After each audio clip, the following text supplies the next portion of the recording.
Good evening, everyone. It is 6 o'clock. This is Monday, February 14th. This is the District 59 Board of Education board meeting. The first thing we'll do is we'll take a roll call. Present. Lang, Present. Mancia, Present. Petrelli present, Reed, Present. Sager, Present. and Schumacher. Present. So before we begin the meeting, I want to remind all our board members to speak loudly and clearly into your mic so everyone can hear you. For you community members, we do ask that you follow our masking requirements. We're still under a mandate from the governor related to masking indoors, and we appreciate you following that.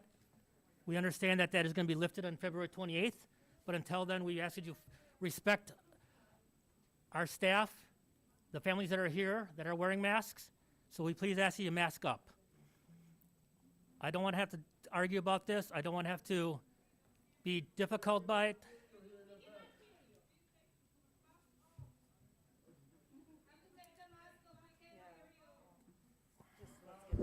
So, all right, students, can we all stand for the Pledge of Allegiance, please? Okay. Can my boys and girls start us off in the Pledge of Allegiance? To the flag.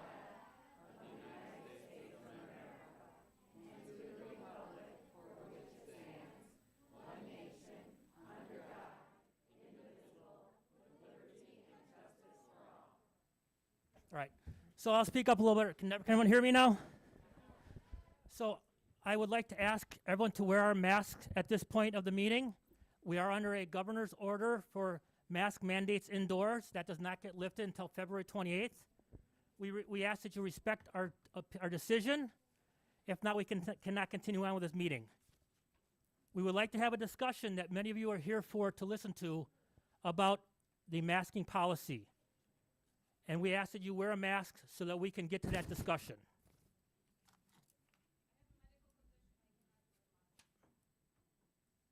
So everyone else has medical conditions too?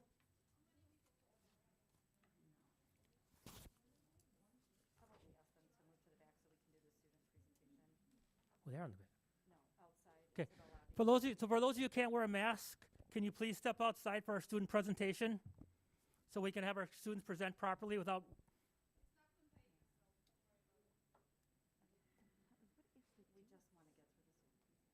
We really would like to get this through the student presentation. Can we get through this part of it?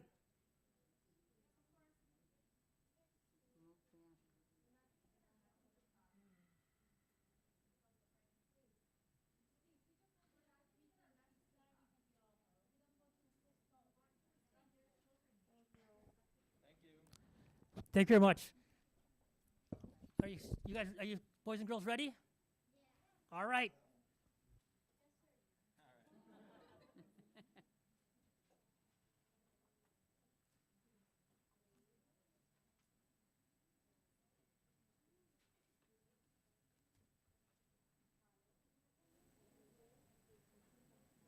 Make sure that the microphones are green. Well, good evening. Thank you for allowing Brentwood students and Frost students to come together to talk to you about the sensory paths that we have had installed. So it's not about us, so I'm going to let the kids take it away because they're going to do an awesome job.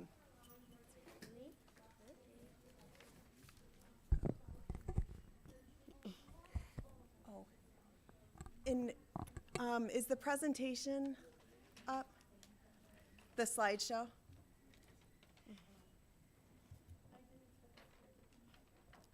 One sec. Okay.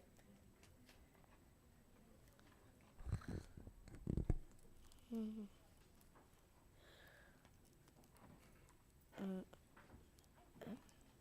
about that. No worries.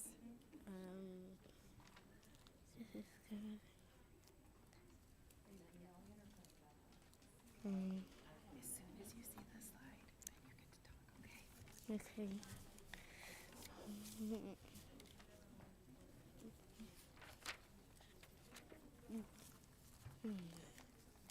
Good spot, parents.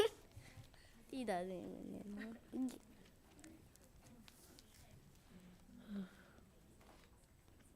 Everyone, look at your mom and dad and smile.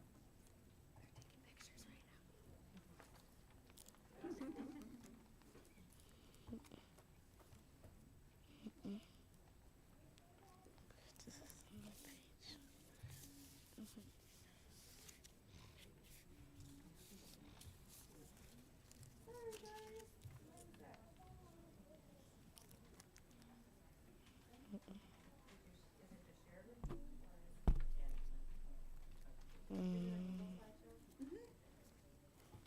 And it's not totally necessary. It's just pictures, so we can certainly move on if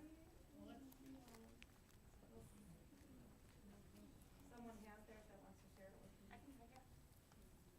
Oh, I think we got it. I just have it in a PDF. Is that okay? Oh, sure. Here we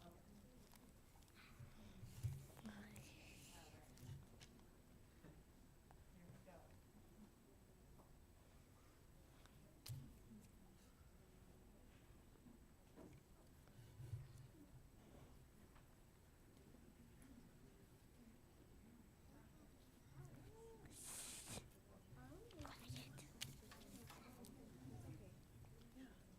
Go ahead, Mrs. Olson.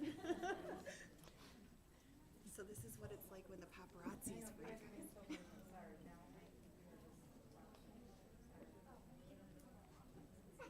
Yes, why don't you guys go ahead and start and I'll get this on over. Okay. All right, let's listen to these kids here.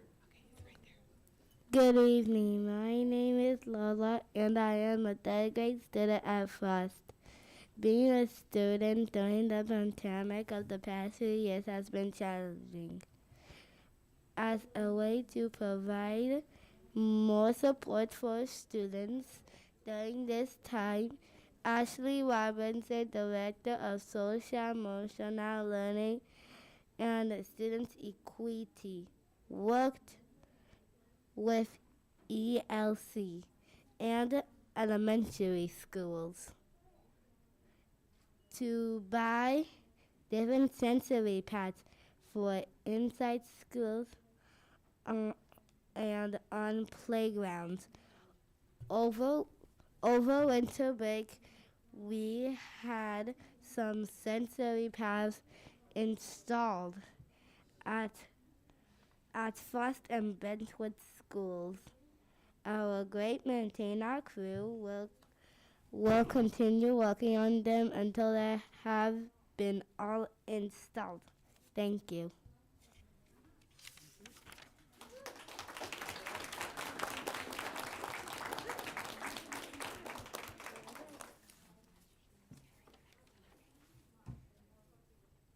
My name is Adabola Alao, and I'm a fifth grader at Brentwood.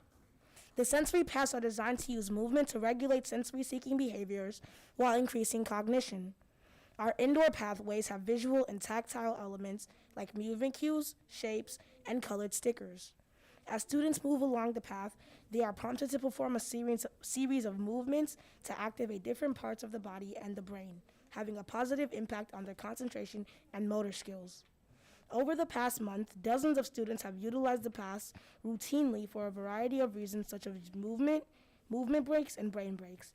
These sensory paths were put in place to provide extra support and to help students with their overall success. Soon, they will be in all schools.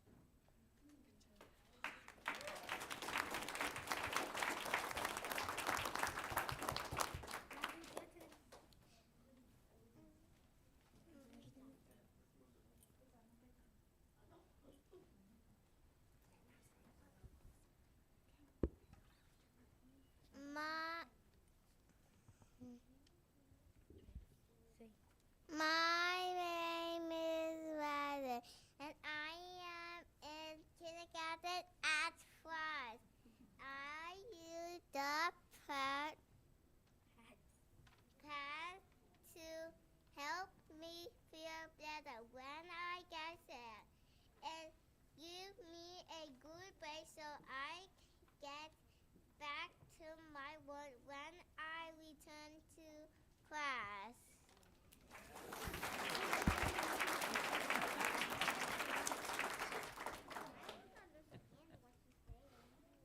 name is Axel. I'm in 4th grade at Frost. I use the path to help my brain calm down when I'm thinking about too much. And it's also really fun. I also like it because it helps other kids get ready to learn in class and get better lives.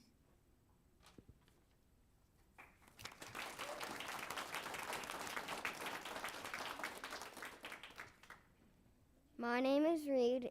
My name is Reed, and I'm in Miss Anger's 1st grade class. The pathway is a part of our calm down choices. We use it when we need to talk, take a break. When I have a lot of energy, it helps me get it all out.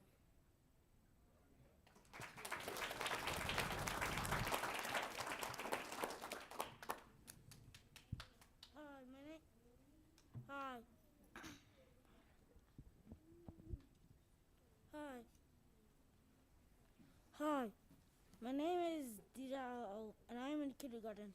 My favorite part of the sensory path is the snake and bear cool. It helps me my balance and calming down.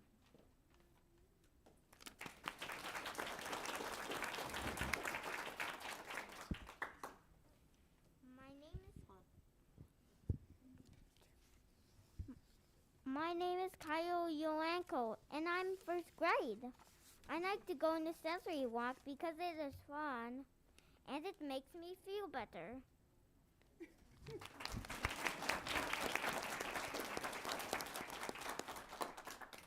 We would like to invite the board and district leadership to participate in a sensory walk experience.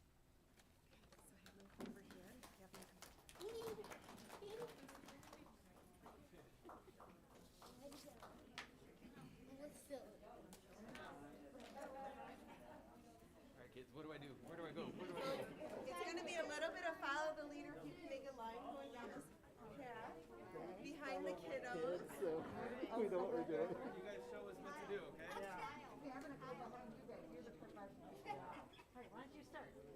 Okay, go ahead. There you go.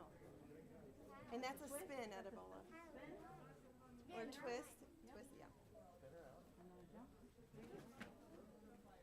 Oh, we got to jump? There's some jumps and spins.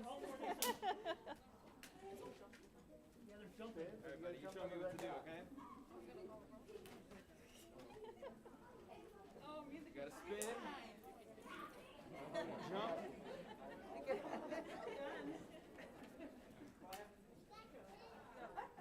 What do we do next? We got to spin? All right, let's spin. There we go.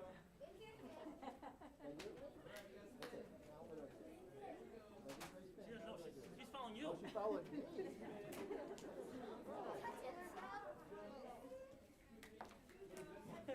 That's a dance. How about this? Gotta call it out. We don't do it right. You guys, thank you so much for giving us this activity. We need it. Yep. Daisy's like doing the Axel, you guys can come back to the table when you're done. Boys and girls, come on over here. What's your name?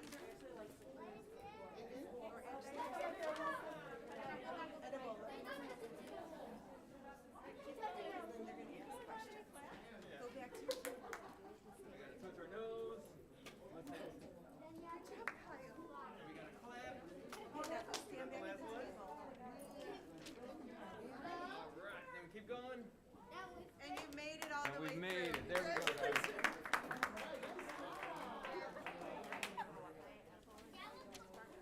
Okay, and my last spin. You guys are awesome. Good job, good job. Well done. Okay, honey, now go stand at the table. Good job. Good job. Good job. All right. I know it's tight quarters. All right, good job, awesome.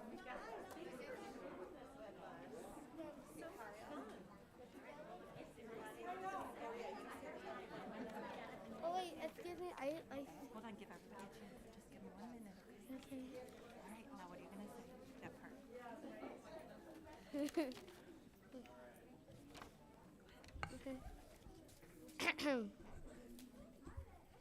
Does the board have any questions for us?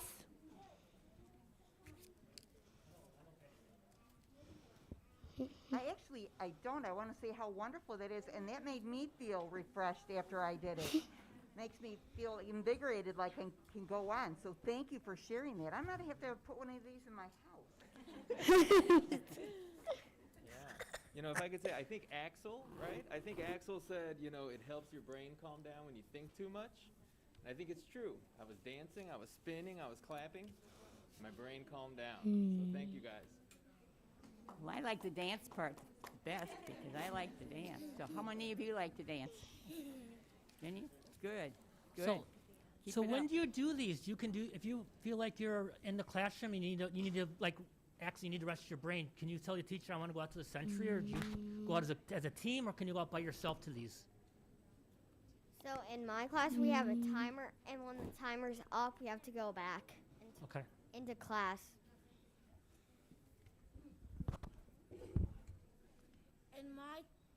When I do the century path, my big brother picks me up with the principal.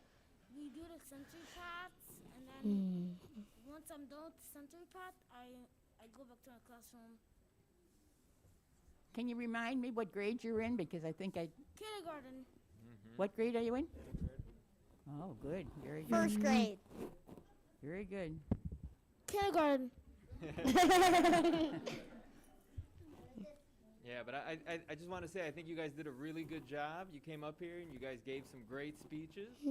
All of you from who's in the oldest in the grade? 5th grade, I think. We saw 5th grade all the way to kindergarten and kindergarten, right? You guys did a really good job. So you guys should all of you guys should be really, really proud of how you did tonight. You had the whole school involved. So before you get to, you have one more job to do before you leave. You have to come up here and stand in front of us so we can get a picture with you guys, okay? With you boys and girls. Can you do that? Oh, you got one more thing to say? Yeah. All right. Yeah. Yes. Let's do this.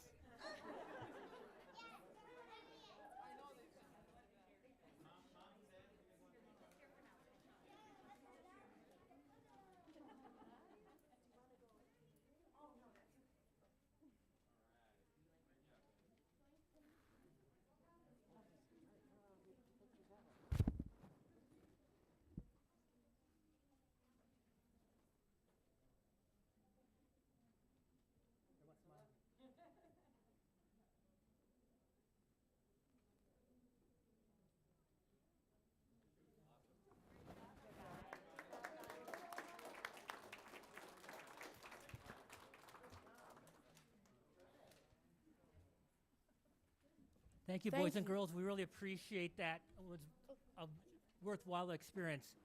Thank you, members of the audience, for allowing us to have this, to indulge us in this. This is one of the reasons why we are board members, to get to enjoy some of the things that our students are doing. So with that, I say have a great day at school tomorrow. Thank you, and have a good evening. Can I say Thanks. something? Thanks. Can I say something quick? Can I say something quick? Before, I thought I had a big goal to have great things I could do to my family. And before I thought, hey, I probably didn't even make it. But since I entered 4th grade and I have all of these wonderful people here with me, I finally figured out I already made it to my point.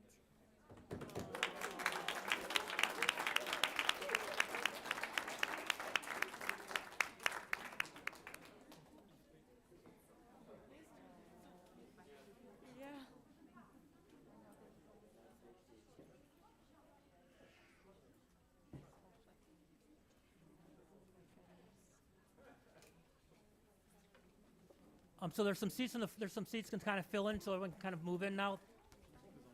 We'll give everyone a chance to kind of fill in. Well, we're starting to fill in a little bit more. We have reached the point of the public comments and suggestions from the public. So I have a thing to read before we begin these public comments. So this is the point of the meeting where we welcome public comments. Tonight is a regularly scheduled board meeting of education board business meeting. The purpose of the meeting is for the board to properly address the items on the agenda publicly as required by the Open Meetings Act. To allow the board the time needed to address all agenda items, we ask that you please limit your comments to 3 minutes, and we are going to limit the total time for public comment to 60 minutes. A board member will serve as timekeeper and will give the speaker notice when there are 30 seconds remaining to allow the speaker time to complete or summarize their thoughts. Please be mindful that if a point has already been made, please try to avoid making the same point or issuing a similar statement that others have already made. This will allow us to hear as many voices, thoughts, and opinions as possible during our public comment time. Public comment during a business meeting is a meeting for the board to listen to comments from the public. But this is not a time for two-way discussion between the board and the public. Please understand the board will not answer questions. If you have questions or wish to have a response by any item, please submit your comments in writing and the superintendent will follow up with a response. We also ask that our audience honor everyone's opportunity to share their thoughts when speaking. We know that talking about issues like masks in schools or other COVID-19 mitigations can be very personal issues that bring out strong feelings in all of us. We should still demonstrate kindness and grace for each other, even when we don't share the same perspective. We also want to remind those in attendance that this meeting is being video live streamed on YouTube. The video of the meeting will also be archived and available for viewing after the meeting has adjourned. For those of you sharing a public comment, please be mindful that you're being broadcast live and your comment will also be included in the video archive. In order for the board and all the audience members, both in person and online, to hear all comments, we ask everyone to refrain from disruptions or outbursts. We also ask everyone to honor our current requirement to wear a mask at all times when inside our administration building. If we are not able to follow these guidelines, the board may call for recess or end the meeting early. Do you have the list? Okay.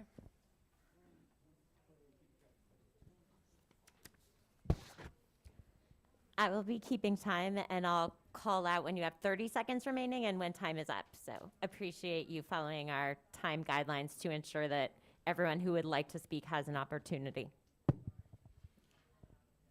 So our first speaker to speak is Mike Griffin.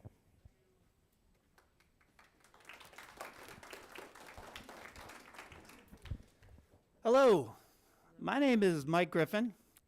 I'm a father of 3, 2 at Bird and 1 at Grove. I have served as a PTO president for 2 years along with treasurer and VP. I am also the president of the Elk Grove Travelers Baseball League, and I'm also the president of the Mid-Suburban Baseball League. So, as you can see, I have some stripes on my sleeve, so to speak.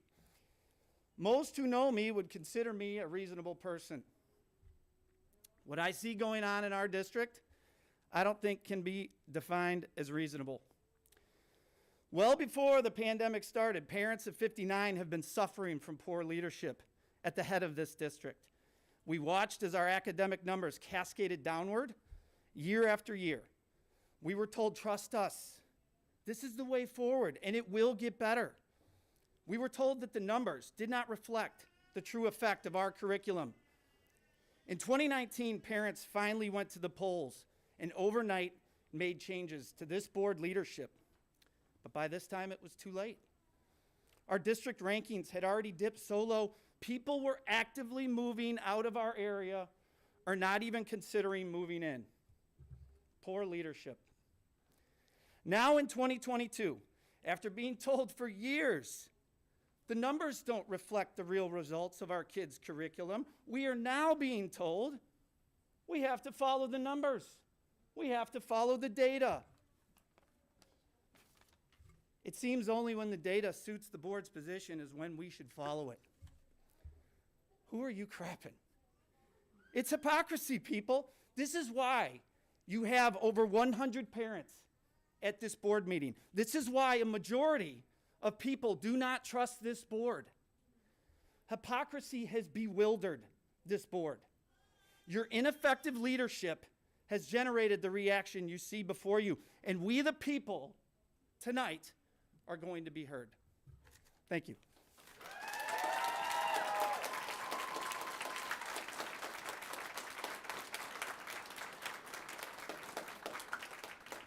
Marta Pershke.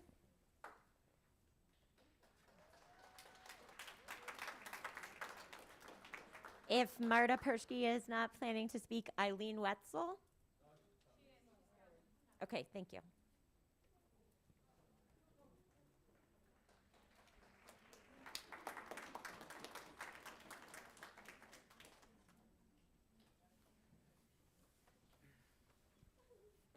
If Eileen Wetzel could be prepared to come to the podium next, followed by Peggy Walter. So, Marta, you have the floor. Yes, thank you. I'm Marta Purshki. Dear board members, I have 2 kids, both in Claremont. It is time to finally make a decision on unmasking our kids. I see so many concerned people in this room, united, fighting for their kids' rights, looking for you to make wise decision on making masks optional. You have been elected to represent all of us. Therefore, choosing the mask optional will show the proper representation for all. It is nice to go to sporting events, sit by the bar with a drink and your friends unmasked, isn't it? Back to normal, right? While our kids are masked, trying to learn at school despite not able to see the teacher's mouth, not able to clearly hear what the teacher is saying. For children who speak multiple languages, trying to concentrate and so much harder to interpret the teacher. Physically having a mask running during PE and not able to catch their breaths. As other parents have seen, adults in the school office and district are in the building being maskless. In our district, we thrive on cultural and language diversity, and yet the bilingual programs that are in our district are suffering a lot because of that. You are failing those students. Have you ever seen a 6-year-old with a mask at school for so many hours, touching their faces, all the time adjusting masks that are now dirty and wet with saliva and bacteria?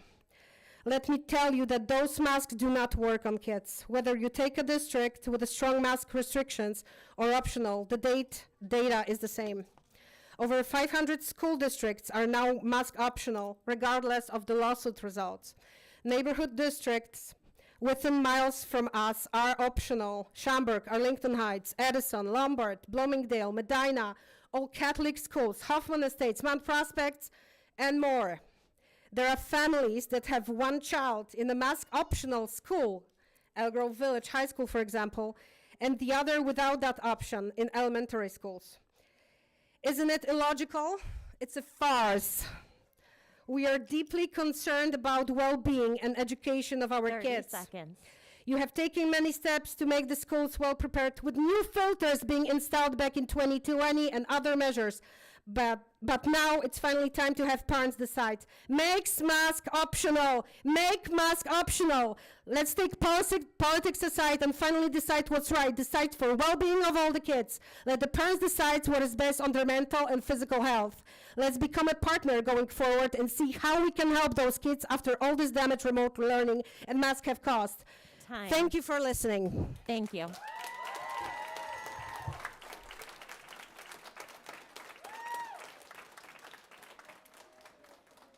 Eileen Wetzel.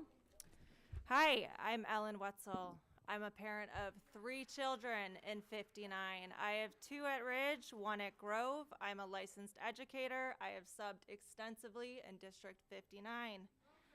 Up until the past 2 weeks, I haven't had any complaints. I love this district. I love the teachers in this district. I have made a point to go on social media to say how much I love this district. The moment you lost me was when District 59 decided to willingly disregard the law. As you all know, on February 4th, Judge Grishaw, Circuit Court, issued a ruling, a TRO, filed against the governor, the Illinois Department of Health, ISB, and many school districts. In this order, the judge acknowledged that we all want to stop the spread of COVID, but this has to be done, number one, by government entities that are acting within the power that is granted to them by the Constitution, and number two, via due process for anyone who does not consent to modified quarantine procedures like masking. Let me tell you something. After 2 years of my kids masked up, headaches, mouth sores, my kids come home every day with nasty masks. I do not consent. This past fall, our governor decided that he had the power to delegate authority to local school districts to enforce mandatory masking. Can the governor do this? Can a governor completely ignore his entire legislative branch and grant power that belonged to the IDPH and give it to school districts? That is not your job. I will respectfully ask you, are you a certified local health department? Can a governor make public health decisions without consulting the IDPH? Giving the school districts authority over public health and safety is an abuse of power and was never brought before our legislature. I am appalled that District 59 would take the advice of a legal team that has chosen to side with illegal policies. The ruling is not vague. You guys sat on that ruling till Sunday night. Other districts made decisions, you guys sat on it. It is not vague.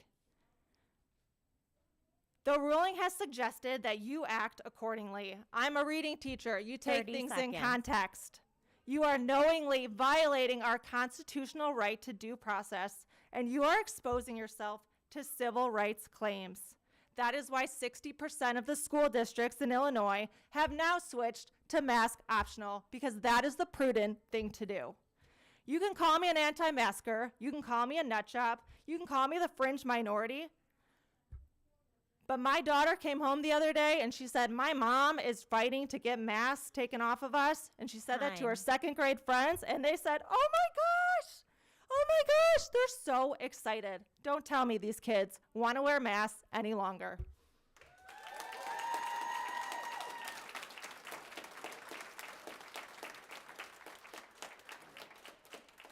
Peggy Walter, and she will be followed by Melissa Redmon. If you could be prepared to come to the podium.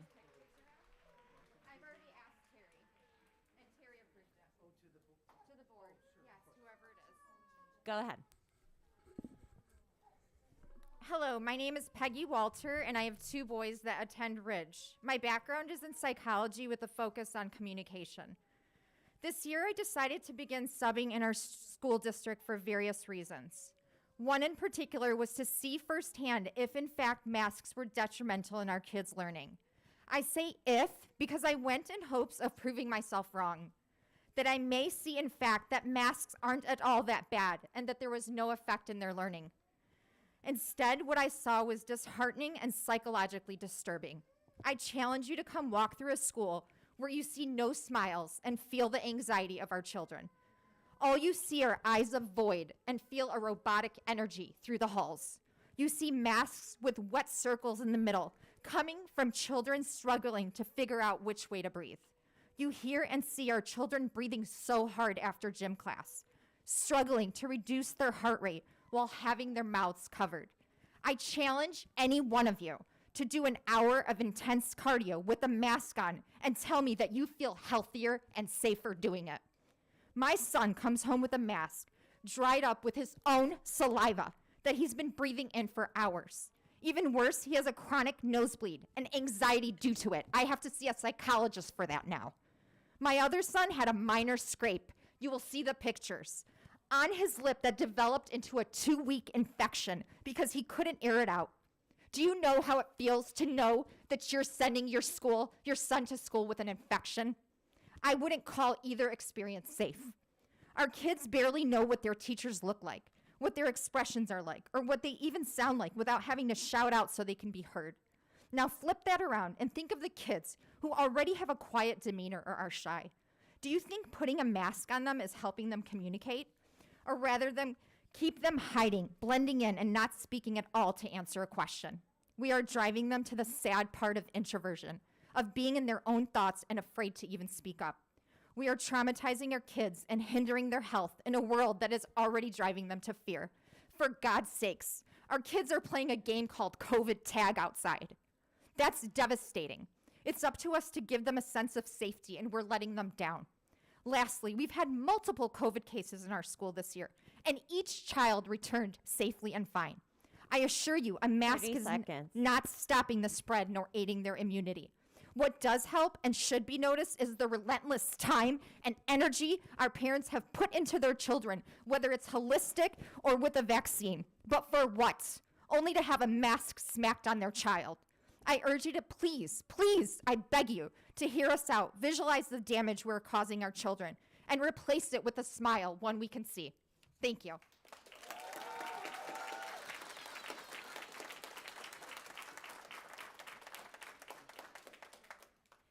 Thank you, Melissa Redmon, and if Hannah Krazewski could be ready to come up next. Melissa.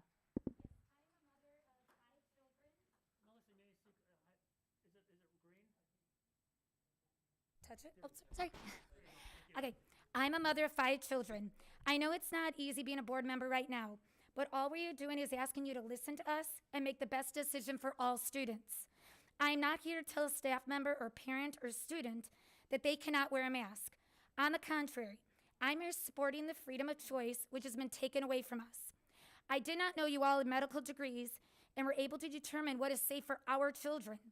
If so, then you would have seen how children are suffering academically, socially, emotionally, and mentally in ways that we could never imagine due to the lockdowns and mask mandates. The data and studies coming out are proving this, and doctors are finally admitting and seeing these negative effects at alarming rates. I have personally experienced this with my 5th grader, who has dyslexia and apraxia. People who know about these 2 disabilities would understand how hard it is for these kiddos on a normal basis. Their brains get tired because they are thinking and concentrating more than typical students, let alone wearing a mask every day, which makes it harder. My son was finally making growth in 3rd grade. Then the lockdown came and hybrid for his 4th grade year. We thought he would finally make growth in his 5th grade year because he was all in person. But instead his scores dropped dramatically from where he was before. There are days he comes home crying because he's tired and stressed, and it breaks my heart to see him suffer. I know parents who are pro-mask say that it is not safe for their child who has an autoimmune issue. And that is scary as a parent. And I would never demand their child take their mask off. But those same parents think they have the right to make my child keep their mask on their face because they feel safer and comfortable. I have been called an irresponsible parent and said I should just deal with it. Well, you know what? I will never stop fighting for my children and any child who wants their freedom of choice. Every child in every family situation is different. What makes their child's medical need more important than mine? My district went mask-free last Monday, and I saw the difference with my students. They are happier, they're more focused, they work harder. It was so reassuring to see the smiles on their faces and a sense of finally seeing normalcy. A week before that, 30 seconds. 9 students tested positive on the Shield test. Last week, only 3 tested positive. That is a third of what we had with the mask mandate, so it proves it's good. Our children have been through enough these past years, and they need to deserve freedom and normalcy. And the change needs to happen tonight, not in 2 weeks, not in a week, tonight. And if you choose not to, you need to give us the documentation of the data that shows it is not safe to make that change for tomorrow. And I better not see any of you at a restaurant. And I know many of you, your kids have a choice. Give our children choice.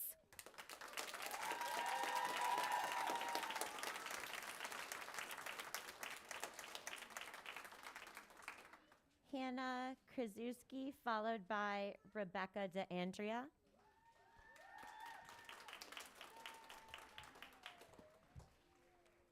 Hi, my name is Hannah. I go to Salt Creek School. I'm in 5th grade. I also am in the dual Spanish program. I'm here to ask for freedom to choose to wear a mask.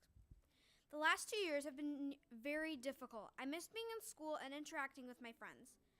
And then, when I finally went back to school, I had to wear a mask, social distance, and not be able to see my friends' faces.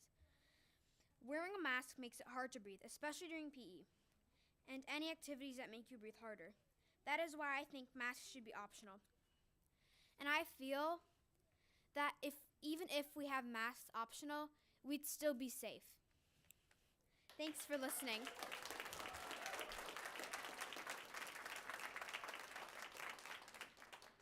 Rebecca DeAndrea, and she'll be followed by Ariana DeAndrea. Good evening. My name is Rebecca DeAndrea. I have grown up in Elk Grove Village my whole life. I grew up on the west side of this village and moved to the east side to start a family with my husband. I can tell you that I have always compared the two sides throughout raising our children.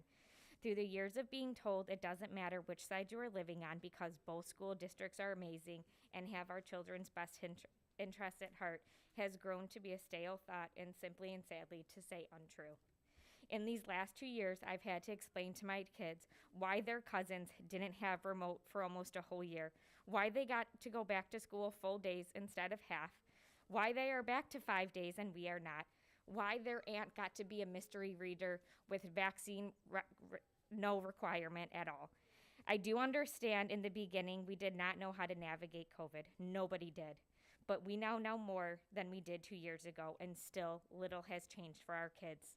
When the rest of the country gets to sit in a restaurant for hours without wearing a mask or sit and cheer for their favorite sport teams without a mask, I would like to ask when common sense gets its chance to prevail again.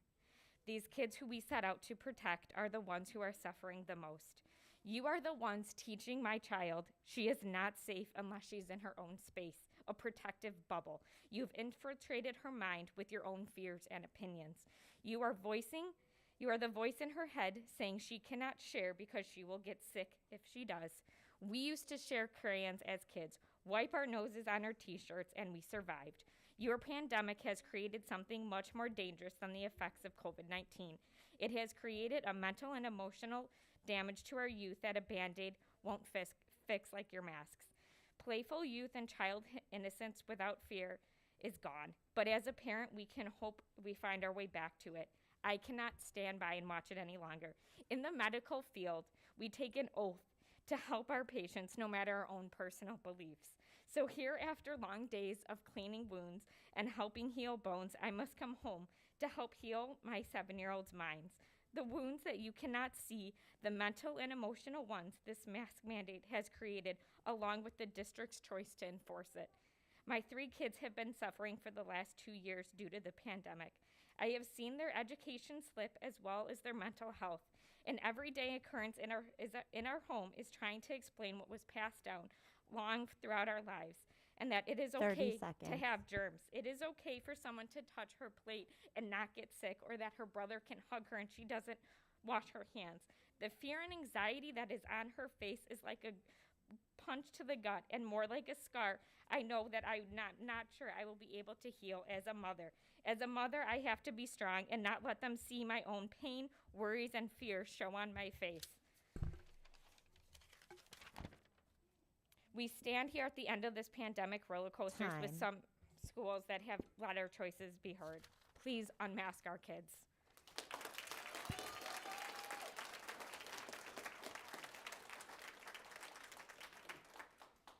Ariana DeAndrea, followed by Brian Folen. Hi, my name is Ariana, and over these past 2 years, it's been really difficult for me. Like the first year of COVID, I had to do school online, and it had an effect on my education, like having to wake up, get dressed, and get on Zoom. To be honest, I couldn't hear what my teacher said half the time. Then I got really confused. Everything on my screen was frozen, so I didn't get all my assignments finished. Thankfully, 4th grade came, but one thing bugged me as soon as I got there, and guess what that was? Masks. And here's a good reason. I sweat enough in gym now I'm required to wear a mask and sweat. That really made me mad. Then school got really stressful having to remember to bring a mask and social distance. I got a lot of anxiety, and in art class, we don't get tables. We have to sit on the ground so we can social distance. But for music, we have to social distance, and it's way harder to do things. So when I get home, I am really angry and disappointed because I have to wear a mask while students in Grove Junior High don't have to wear one, and that's upsetting. Then I have to watch my little sister be scared to get sick and having people tell her if she does not wear a mask, she will get sick. She won't even take a drink out of the water fountain or let our cousins touch her cup. This is why I would like to change this so we get the option to or to not wear a mask, so we can try and get to get our normal lives back. I have even started a petition signed by my other classmates, and it is now going through the upper and lower grades to help us become mask optional. Thank you for listening, and thank you for your time.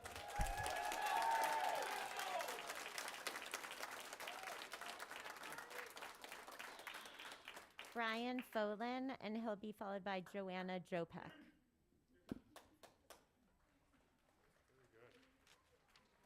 So, a little tall. So first, I want to thank all you parents. Like, seriously. And board, I hope you appreciate how intense this meeting is right now. And I don't know if you guys understand it at full grasp, but when you talk individually to a lot of these parents, they're emotional, and you start talking to these kids, oh, it's beyond belief. But anyways, my name is Brian Folen. Just a little history of me. I was PTO president for 2 years, vice president for a year at Byrd, and I've basically volunteered numerous positions around our community, right? So here we are again. So I'm here, last time I think it was August, when we were talking about masks for this, and it seems history is repeating itself, right? So, at my work, what we have to do every single day, we have to plan. We have contingency plans going through. We know exactly what we're going to do if this happens or that happens, right? So I hope you have all the plans already in place, so when anything happens today, you could hit the ground running and let's go, okay? So it was mentioned earlier about the previous board and the reason why there was good turnover and people got voted out, right? There was chaos, a lot of things was not listening to the parents, right? And unfortunately, as I said, I think history is repeating itself again, okay? These parents are great. Listen to them, please. So, as I said, back in August, we knew remote learning was not, in 2020, remote learning was horrible for our kids. But of course, we didn't have the leadership to step up and say, no, we got to reopen our schools, as many other districts have across Illinois. Every week went by, month went by, September, October, November, December. And we did not take the lead in the initiative as a board, right? We need that leadership. So what happened was we went 2 days in January, and then went 4 days in March. We missed 8 months, right? The damage that happened to our kids in those 8 months because of your decisions, we're gonna have to pay for it. Those kids are paying for the rest of their life. But you guys will have to make it up, okay? Please take that in consideration every day that you're on this board. If not, please step down and resign, okay? You guys made that decision. You're 30 responsible. seconds. Okay?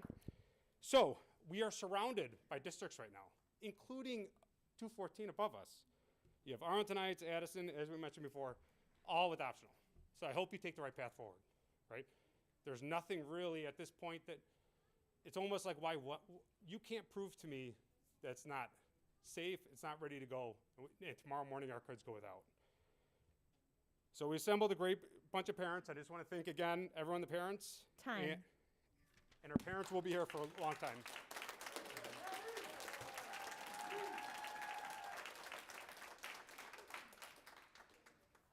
Joanna Jopek, and she'll be followed by Jamal Corona Aguilera.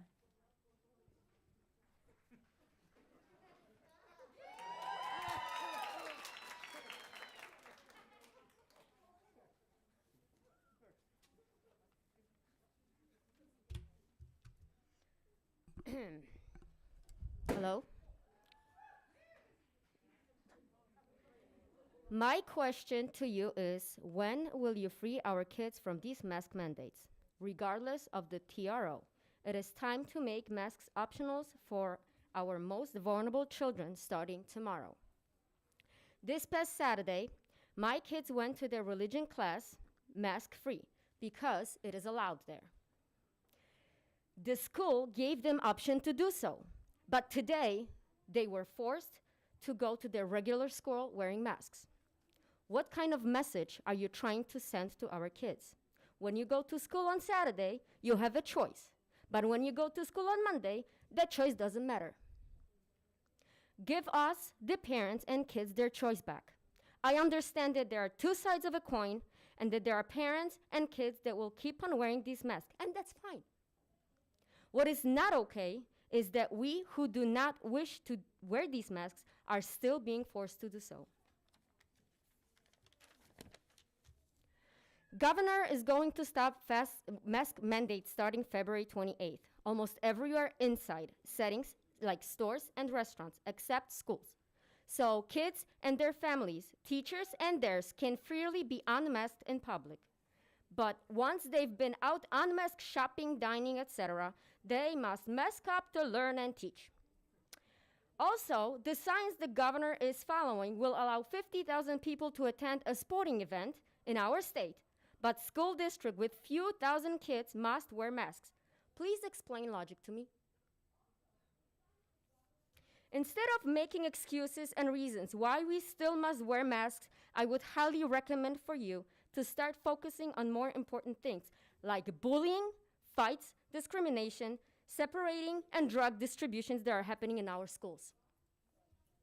You should focus on kids who are being behind with reading and writing because of the past 2 years of board poor decision making. Do the right thing and make these masks optional. The time for change is now. So I ask you, please consider and make the choice that is right for us. Thank you.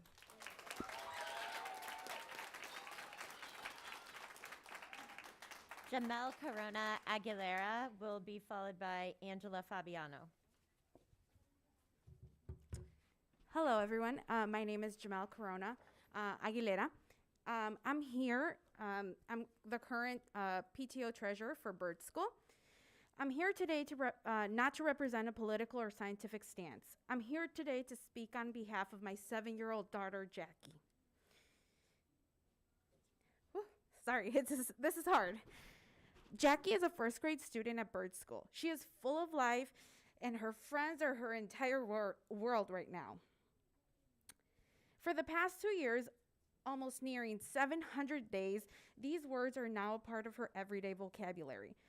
Stay distance, mask, no, too close, distance yourself, coronavirus, and space out. These are not the words a 7-year-old should be instilled on a daily basis. Jackie has so much anxiety, and leaving the house, even thinking for a split second that she forgot her mask, goes into panic mode. This is not what a 7-year-old should be doing. Every morning it's a struggle. Mom, please make sure that I have everything, an extra mask, everything, because this is the fear that is being instilled in them in school. I said, Jackie, you do know that you can go to the side and pull your mask down to take a breath. Mom, I can't. I will be in so much trouble. I can't do that.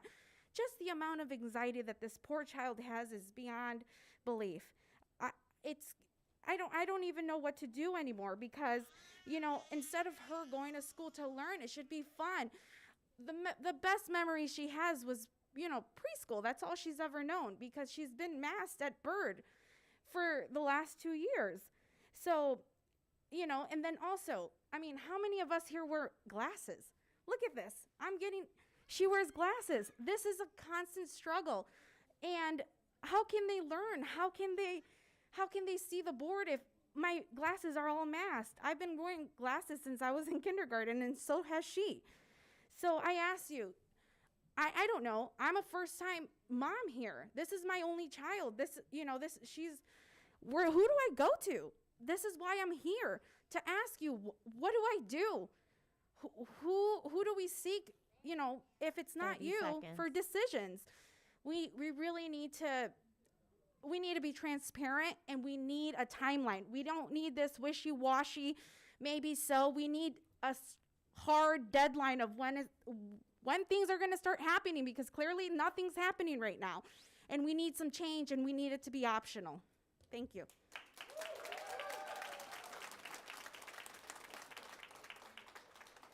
Angela Fabiano, followed by Margo Ratawinska. Good evening, board. My name is Angela Fabiano, and I have 2 children at Robert Frost. I'm not here tonight to give you the dramatic decline in COVID-19 case numbers or metrics. I'm not going to sit here and try to explain to you how COVID-19 does not discriminate between the vaccinated and the unvaccinated. Nor will I remind you that on February 9th, February 9th, Illinois was just one of 14 states who still require masks in school, let alone 1 in 10 with any indoor masking policy, which we know, thankfully, will be changing at the end of this month. And most importantly, I won't discuss the 146 school districts who were awarded their freedoms back last year, and now over 350 went mask optional on their own volition. That's over 500 school districts in Illinois. I'll let you read that all on your own. Tonight, I'm here to talk about the damaging, tyrannical mask mandates, which you've all supported. The social, emotional, and mental health of all students, regardless of mask choice, is at serious risk. And I know because I'm in the front lines of this mess. You see, not only am I here fighting for my son and daughter's right to breathe fresh, clean air, but also my students. I'm a teacher, and when I stand for all children. First, let's discuss the positive mental health that we've completely diminished to fear. I say us because I am too guilty of allowing this for too long. I should have stood up more, shouted louder, assembled earlier. On both sides of the aisle, fear has been allowed to dictate our lives and our choices, not science, but fear. Fear has created loving people into hateful human beings. And I was reminded the other day that fear has made teachers who at one time would take a bullet for their students not want to be in the same room with them. It's disgusting. Fear has turned friends into enemies, has divided neighbors, and has kept us from our grandparents. Fear has diminished a once thriving child's self-confidence to complete mush. Fear has created bullies, and now our schools are full of them. But what fear cannot do is take away our God-given freedoms. And now I present to you this fear. 30 Please seconds. take a look at the images in front of you. Over the last few days, I've been collecting disturbing images, text messages from friends and colleagues, and posts on social media of children who are just scared. These images speak from themselves. You can't deny that our kids need help. Board, we have a lot to work to do as parents and teachers and leaders, and we can't begin that work until we get back to normal. And the first step to normal is seeing our children's bright smiles. Time. Drop the mask mandates, make masks optional, and let us begin this hard work of undoing fear and restoring confidence, faith, trust, and respect. Thank you for listening. My children deserve to be fearless, and so do yours.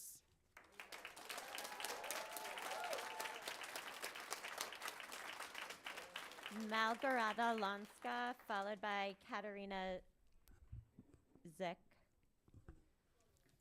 Hello, my name is Margo Ratawinska, and I'm here today because my children deserve normal life in which people without masks are not treated as potential murderers. I'm here because I cannot stand the prevailing hypocrisy. For 2 years now, COVID game has been going on in which CDC, the WHO, and many government officials are constantly wrong and all the time change their minds. Nevertheless, we as parents and our children must conform the government tyranny, and we have become hostages to the system. We have enough. Children who are in the lowest risk group suffer the most. Our children, for too long, are subject to restrictions that protects adults, not themselves, because as we know, COVID is minimal threat to them. Meanwhile, Governor Pritzker announced that it will remove the indoor masking requirement, excluding schools. How is it possible that the adults who are in the highest risk group are exempt from the restrictions, and children with minimal risk are not allowed to breathe freely. This is pure political games and hypocrisy. As you know, many school districts have changed their restrictions into mask optional. I expect our district to do the same and make the right decision. This masking for children cannot go forever, especially since there is a lot of scientific evidence that the masks don't work against the virus. Even Dr. Fauci said in one of his emails that typical mask you buy in a drugstore is not effective in keeping out the virus, which is small enough to pass through the material. We are at the point where the vaccine is publicly available. Anyone afraid of virus has had the opportunity to be vaccinated, so our children should not pose a threat to anyone. This virus will stay with us forever, but our kids can't be masked forever. As parent, I want to have the right to decide what is good for my children and how to protect them against diseases. I want my child to be able to finally learn normal interpersonal relationships by recognizing the facial expressions and smiles of his friends, as children in other schools finally have chance to do. Too many kids suffer from depressions already. If some people feel comfortable wearing masks, nobody will stop them from doing this. That's their choice. I'm fighting only for the right for every parent to decide what's best for their kids and their families. 30 seconds. The right that should be indisputable in country like United States of America. Thank you. Katarina Zick, followed by Brady Redmon. And if we could please ask you to maintain your mask over your nose and mouth at the podium, we would appreciate it. Thank you. Okay. Can you hear me? Well, can you hear me?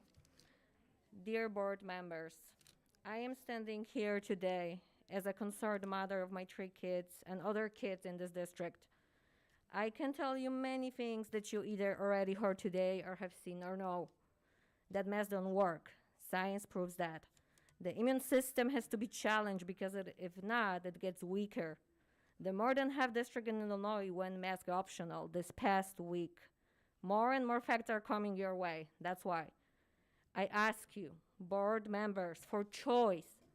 I am not asking for mask off for everyone.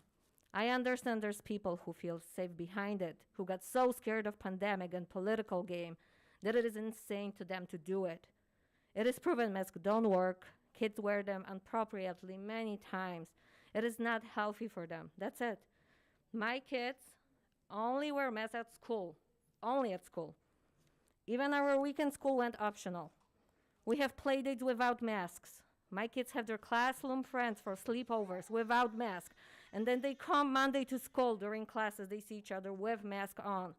Logic doesn't add here. We even go to church every Sunday with hundreds of people. We don't use masks over there. I work every day and don't use masks either. I'm healthy. We are alive and well. Our immune system are doing really good for all people I know. Everyone has COVID and is fine. I believe everyone in this room had COVID and is fine, alive, doing good. Where does it end? What's the point of this? Living in Chicago area, you're aware that we get 5 times more chances to get shot than to die of COVID. Governor will drop his mask Monday on February 28th.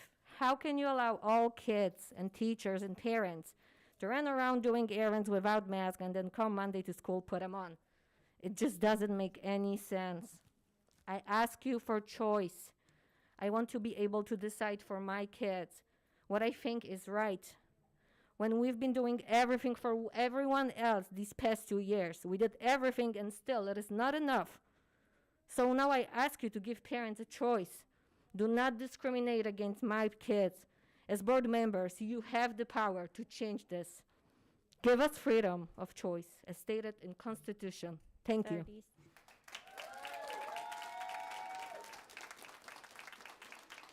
Brady Redmond will be followed by Paul Redmond.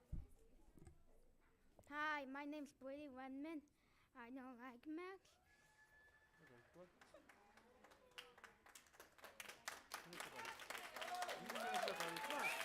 Because people can't hear me well, and I can't hear them.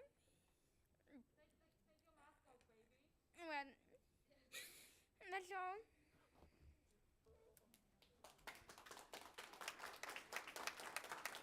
Thank you for sharing, Brady.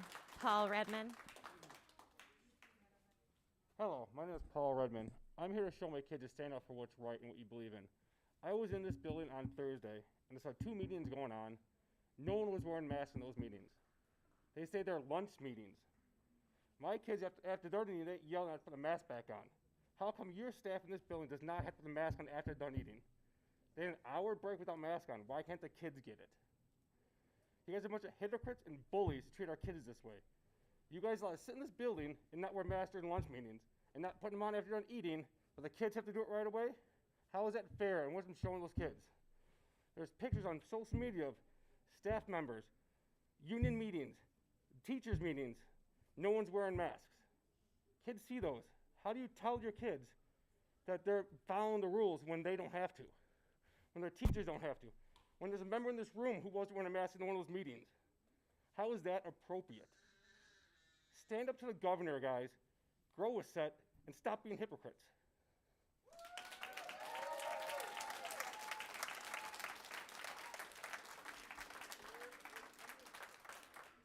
Last name is not quite clear. Jill K. And thanks. And she'll be followed by Rebella and Nell Karina. Sorry if it's, maybe Isabella and Nell Karina. Thank you. Okay, Jill. My name is Jill Karavis. I have a 8th grader who's going to be going into high school, and this is my last hurrah for this district. So I'm going to stand up for these kids. And just did you know that 400 plus schools around us are unmasked? Huh. How come we aren't? No, there is no, I repeat, no reputable study that validates the beneficial use of masks.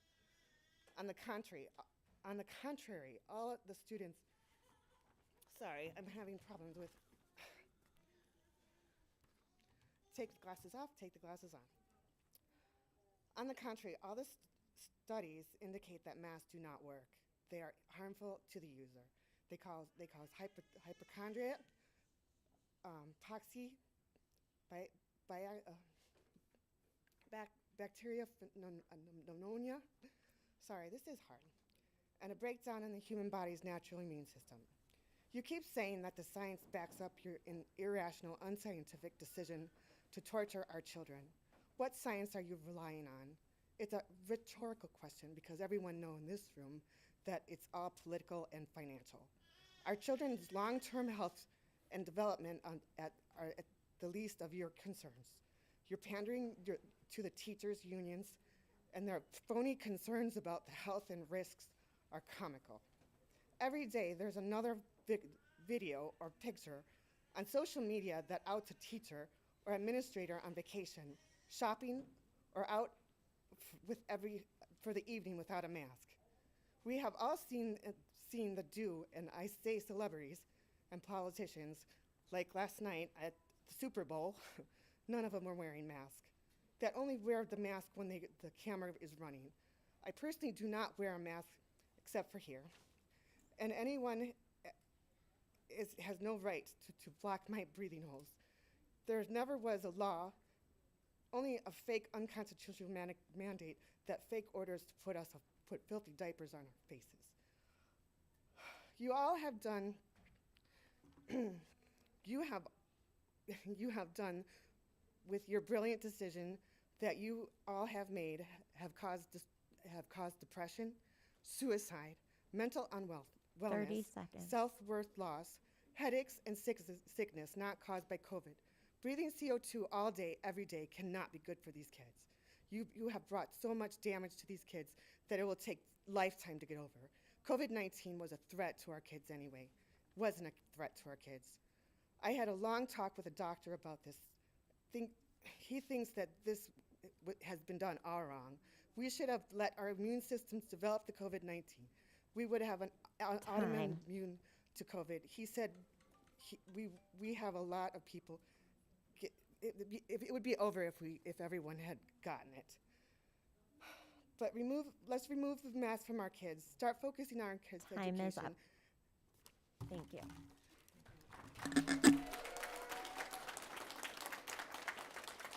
Isabella and Nell Karina, followed by Violetta Noika, and then we will have the last person who signed up, Faye Costa.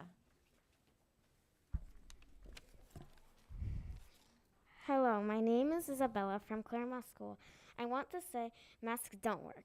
As a student, no one asked how I felt except my loving parents that came here to protest for me.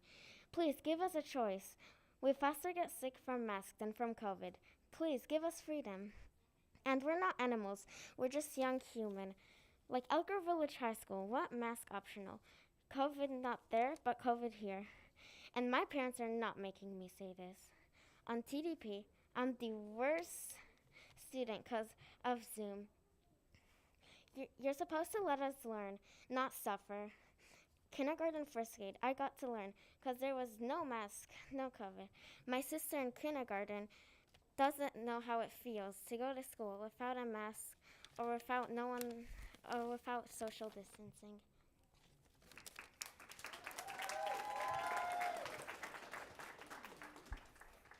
Hello, my name is Nell. I am a student from Claremont School in 4th grade. I just really don't want to wear a mask. Please give us a choice to wear one or not. From a student, I want everyone to know how much we suffer wearing one mask every day for 7 hours. We aren't animals. Please make it a choice for all of us. None of us like it. None of us.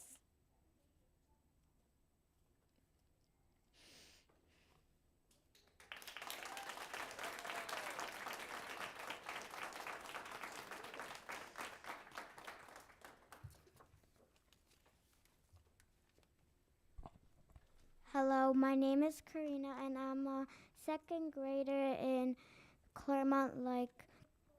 And always my ears hurt out of the mask because we're not animals. Actually, we're just humans.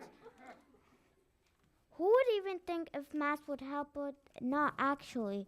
COVID is always here, but mask doesn't actually work it out of it. So I want some masks get out. I don't want masks anymore at school. School has 7 hours. So 7 hours is a long time. So I thought that if masks would be still here, it would be hard to breathe, mostly at PE. PE is 40 minutes. So it would be hard to breathe all the time.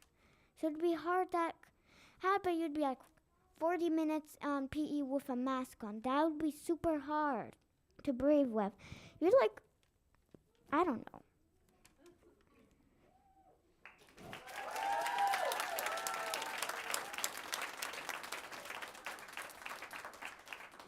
Violetta Noika, and she'll be followed by Faye Costa. Hi, I'm mother of 2 sons and here in our girl. One is in high school and another is our district. And I wanted to show you what are you doing to our kids. This is the side effects of wearing a mask. Right now, it's a medical condition called mask mouth. And probably you've heard about the side effects of prolonged wear of masks, but I wanted to remind of them. Because there's the rising cases, not of the COVID rising cases, there's the rising cases of the side effects growing in here. And according to the scientific data, masks wears show striking frequency of typical measurable physiological changes that are associated with masks. Number 1, a weakened immune system. There are studies indicating that the low oxygen levels in the tissues, which cause hypoxia, can suppress some aspects of the immune response, says Dr. Esteban Kosak. Scientific investigations have proven that the prolonged denial of enough oxygen in the body can cripple the ability of our immune system to tackle infection, which is even worse with older and younger. Number 2, development of chronic respiratory conditions. In the case of the surgical mask, which are made of non-woven fabric, the exposure of some people can trigger an asthma-like inflammatory response in the lungs, says Dr. Cornelius. This is likely to do the inhalation of the microfibers in the material that forms the masks. The use of masks for several hours often causes detectable adverse effects, such as headaches, mask-associated skin irritation, what I show you on the picture. Masks also frequently cause anxiety and psychovegetative stress reactions in children, which an increase in psychosomatic and stress-related illness and depressive self-experience reduces participation. Over 50% of the mask wearers studies had at least mild depressive feeling. Wearing face masks strongly confused in reading emotions. In the dermatological study, 96.9% of mask users of all our mask types confirm adverse problems. We were told for over 2 years ago to follow and trust the science. The science has shown us that children are the last affected group. The science has shown us that masks do not work. The science has shown us that rather than physical alignments, kids are suffering from the major depression and the social anxiety from the salvary rule that's set by those who are supposed to be leading us. We are living in a free country where Bill of Rights says freedom from excessive bail, cruel and unusual punishment. Wearing a mask every day for 8 hours at school is unusual punishment for our kids. Time is up. I will call it slavery. Many school districts are going on mask optional, that following parents decide wherever to send their kids to school in or Violetta, without we'd the like mask. to make sure everyone has an So opportunity please to do speak. not discriminate our kids in our district and show them that we have the freedom and we have a free to choice. Our last public comment is Faye Costa. Good evening. First of all, I just want to say thank you to the board. I know you guys are volunteers. I know a couple of you have children who are also students in the district and who are also, subject to any rule that comes up. And I understand that this is not the board's pandemic. It is a global pandemic. So my daughter started kindergarten at John Jay Elementary School with remote learning. And it was tough, but her teacher was incredible. Now in first grade, she has spent the pandemic in school learning to read, learning arithmetic, and thanks to the dual language program, even learning a second language. The school has responded promptly and compassionately when I've contacted staff on several occasions. Yet in our whole family, it is my John Jay student who is the most exposed to COVID and who struggles and sacrifices the most. Every day, she is in larger groups and in closer quarters than either her parents or her grandparents or her little sister. I go to work in person, we mask, I see about 5 people in person. We're still doing remote meetings, we're still having webinars instead of in-person conferences. I feel more protected than my daughter does because of the mere number of people. And my husband is working from home. So of all of us in our entire family, she is the one who is most likely to be exposed to a pathogen. She has missed out on birthday parties, play dates, foundational memories with friends and teachers, and milestones. Most importantly, she has lost a sense of safety and confidence. The transition from normal to pandemic mode was sudden and shocking, but it was the masks, it was masking, and of course the vaccines that followed that brought back some level of normalcy. It brought back in-person school. It brought back classmates and friends. It brought back activities and sports. And others have come up here and talked about the difficulties of masking while playing sports. My daughter's not just in gym class, she's in 3 athletic activities outside of school, extracurricular with the Park District. Basketball, gymnastics, and parkour. She masks for an hour during each of those activities, and she does just fine.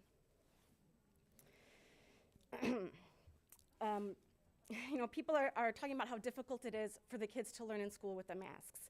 And it is more difficult. I understand it is harder to make your voice heard. It's harder for me to make my voice heard too. I'm relatively soft-spoken generally. But you know what really makes it hard for kids to 30 learn? seconds. It's hard for them to learn when they're infected with a pathogen and they're struggling to breathe because they're in the hospital and they're getting breathing treatments and they're sick. The pandemic may be winding down, but it is not quite over. When can we consider the pandemic to be over? When herd immunity is achieved, which we are not at. We're at about 66% vaccination rate right now. We need to be somewhere around 80 to 85%. And when the younger children, ages 5 to 11, can be vaccinated. And one last point I want to make, the vaccination rate of kids aged 5 to 11 is not even 20%. That means in a class of 20 students at any one of our elementary schools, only 4 kids are vaccinated. We need 17 kids in each class to get the vaccine to have herd immunity. 17 kids need to be vaccinated per class to remove the mask. That is the science. All right, let's relax. Let's relax. Let's relax.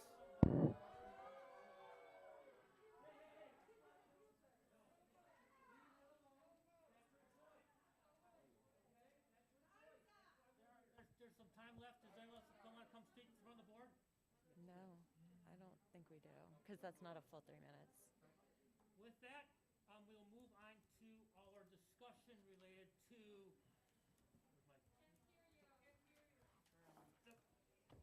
So we'll close our comments from the public and the suggestion from the public. The next thing we'll move into item 6.0, special interest topics. Before that, I would like to read one more thing. Where is it?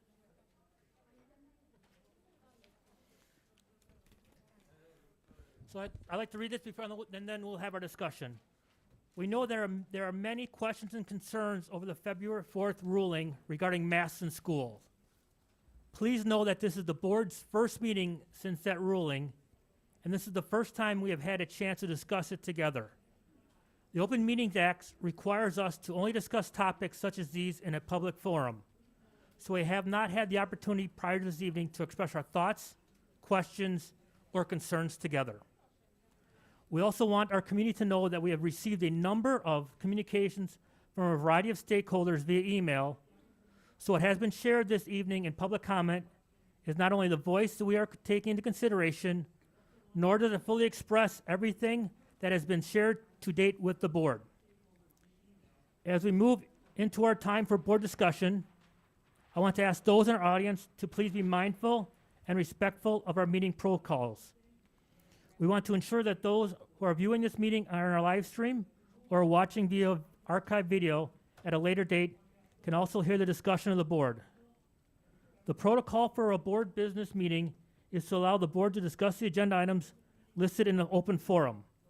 And while we absolutely value the input and feedback from our community, as we shared prior to public comment, this portion of the meeting is not for two-way communication or dialogue between the board and the audience. In order for the full board discussion to be heard, we ask that audience members refrain from disrupting board members as they speak.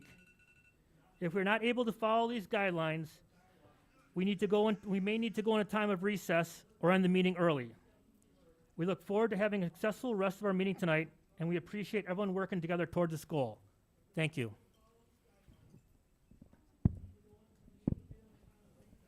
With that, would you like to open up some comments? Sure. So this is the portion. I first want to thank all of our families that are here. I especially want to thank our students that got up and spoke. That took a lot of bravery, and I appreciate them being here tonight.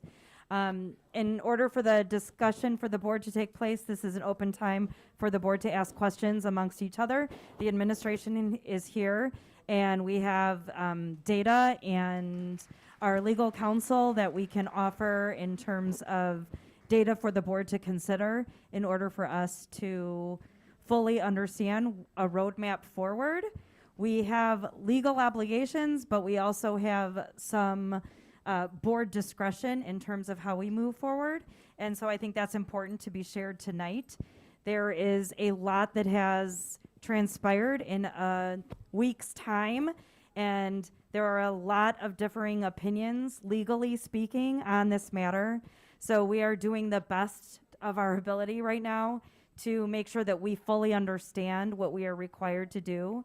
I do want to start maybe by sharing what we typically share at our regular board meeting, which is our COVID numbers.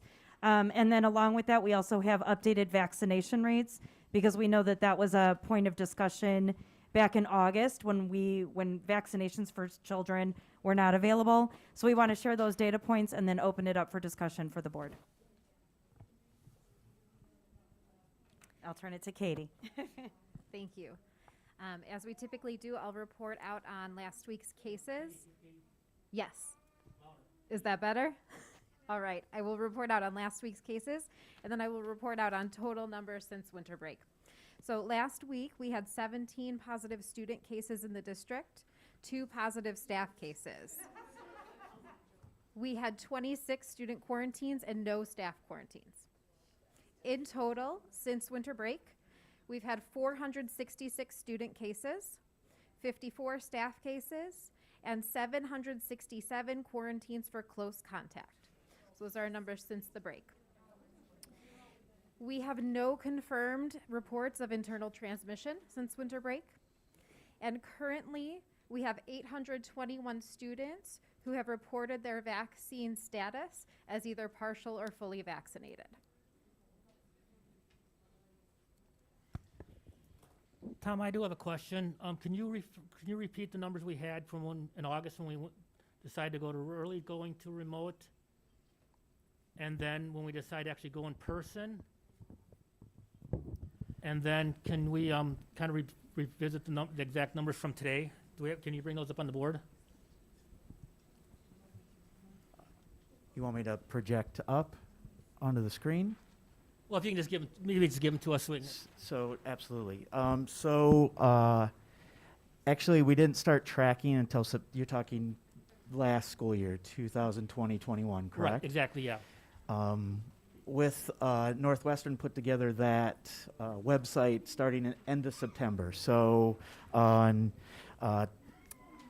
Tuesday, the 29th of September 2020, the combined zip code rate was 3.41% positive, and the incident rate per 100,000 was 72.1.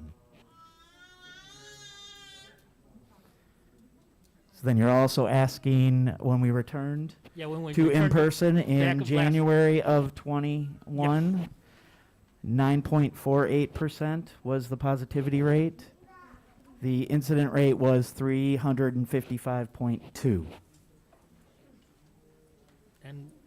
And today, as of 4 p.m., the positivity rate was 3.22%, and the incident rate was 220.7. Can we see the numbers on the screen?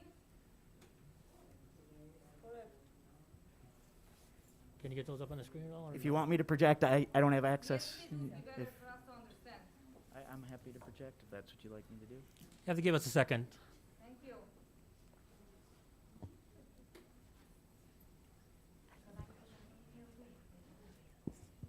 Is that?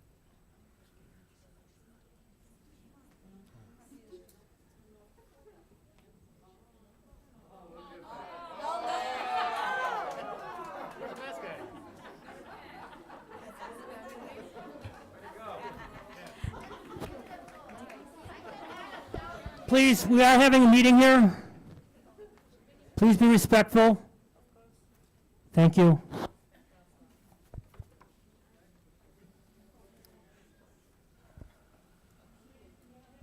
I'll make it. Just give me 1 second, please.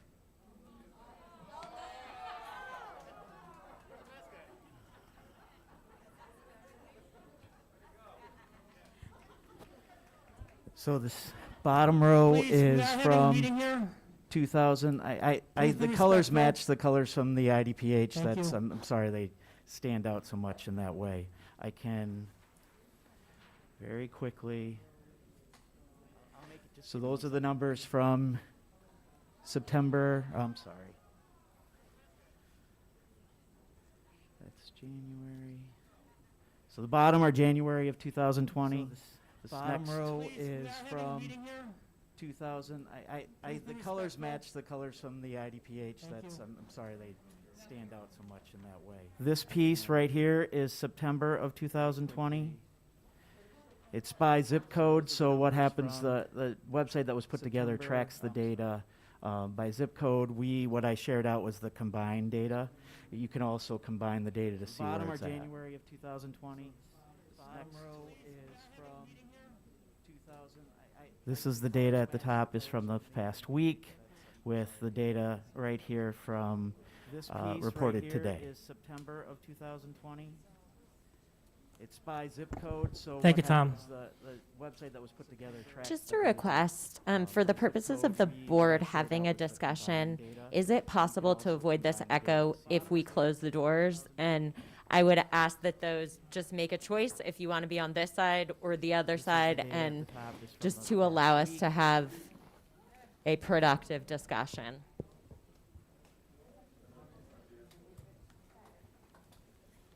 Appreciate it. Thank you.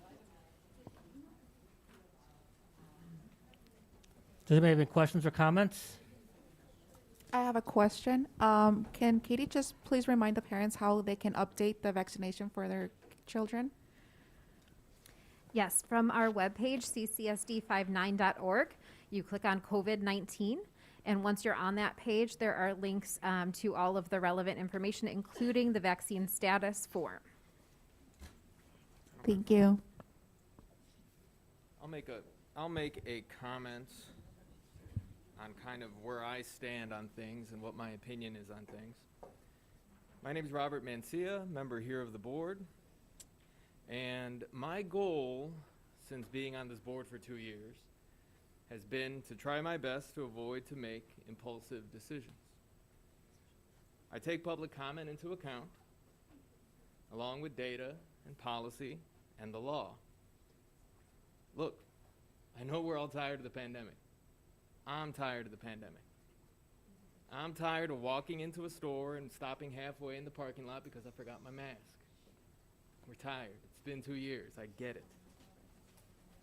And over the past 2 years, I've said a lot on this board that I'm not a doctor, and I'm not a scientist, and I'm not an epidemiologist. But I am a lawyer. So last week, a court in Sangamon County down by Springfield entered a temporary restraining order against the governor and about 140 school districts. There's 850, give or take, school districts in the state. We were not one of those school districts in that court case. So that means 85% of the public school districts in our state, just like us here, we're not a party to that lawsuit. We're not subject to the temporary restraining order. Why? Because that court down in Springfield in Sangamon County doesn't have jurisdiction over us and 85% of the public school districts in the state. That's just a fact. It's okay. So what did that judge tell those 85% of districts to do? Govern themselves accordingly. Comply with the law. So what did we do? All right, August 2nd, we met here. Some of you were here. That's great.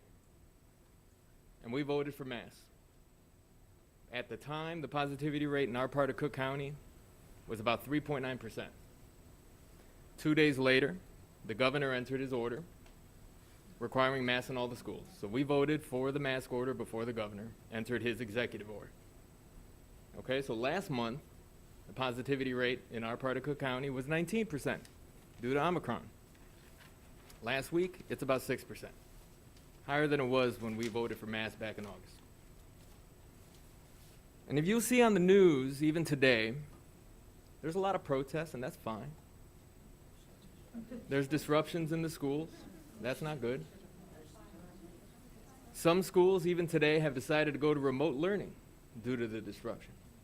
Because there's disruption and there's confusion. So my goal, and I'm sure all of us agree on the board, was to keep schools open, keep schools safe, avoid the disruption and the confusion. That's what I'm trying to do. So what do I recommend? What's my position here? This week, within hours, the appellate court's going to make a decision of whether or not that TRO is valid. We are going to find out within 2 days whether or not that TRO is valid. If the appellate court reverses the TRO, what's going to happen? Every school in the state is going to have to put masks back on. So all those schools that went optional are going to have to put masks back on. A school board around the state tonight that votes for mask optional could find out tomorrow morning at 9 a.m. that TRO is reversed. And what happens? Everyone puts a mask back on. But you know what else happens? Confusion, disruption. That's what I'm trying to avoid. That's my opinion, at least. So my recommendation, we voted in August to keep masks on. My opinion, we still keep masks on. Why? Hold on.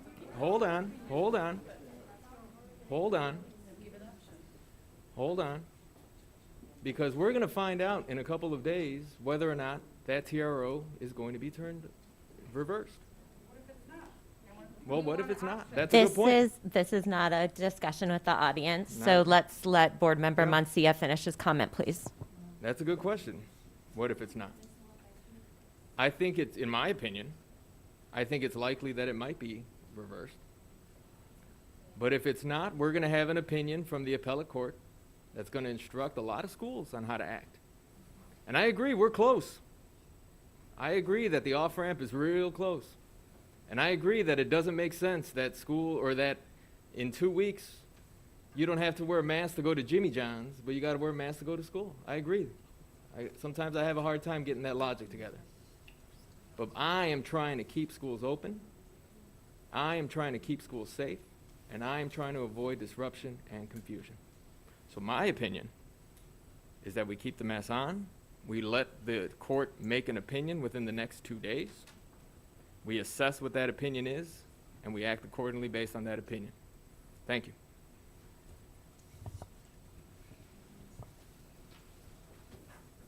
You want to go, Joe? Yeah. My name's Joe Sager. I'm a school board member. And the first thing I want to just acknowledge is we are in a transition period, and it's going to be uncomfortable for everyone. For some people, it's going to be too slow. For some people, it's going to be too fast.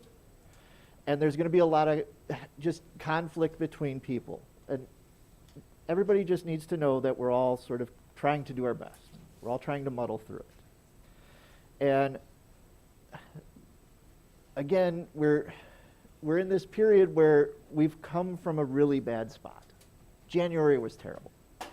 A lot of districts were struggling just to keep staff safe and healthy enough to be in the classroom and keep the buildings open.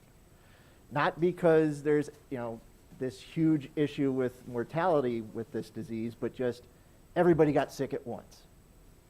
And so when we voted back in August for this mask mandate, we did so with the understanding that remote schooling was terrible.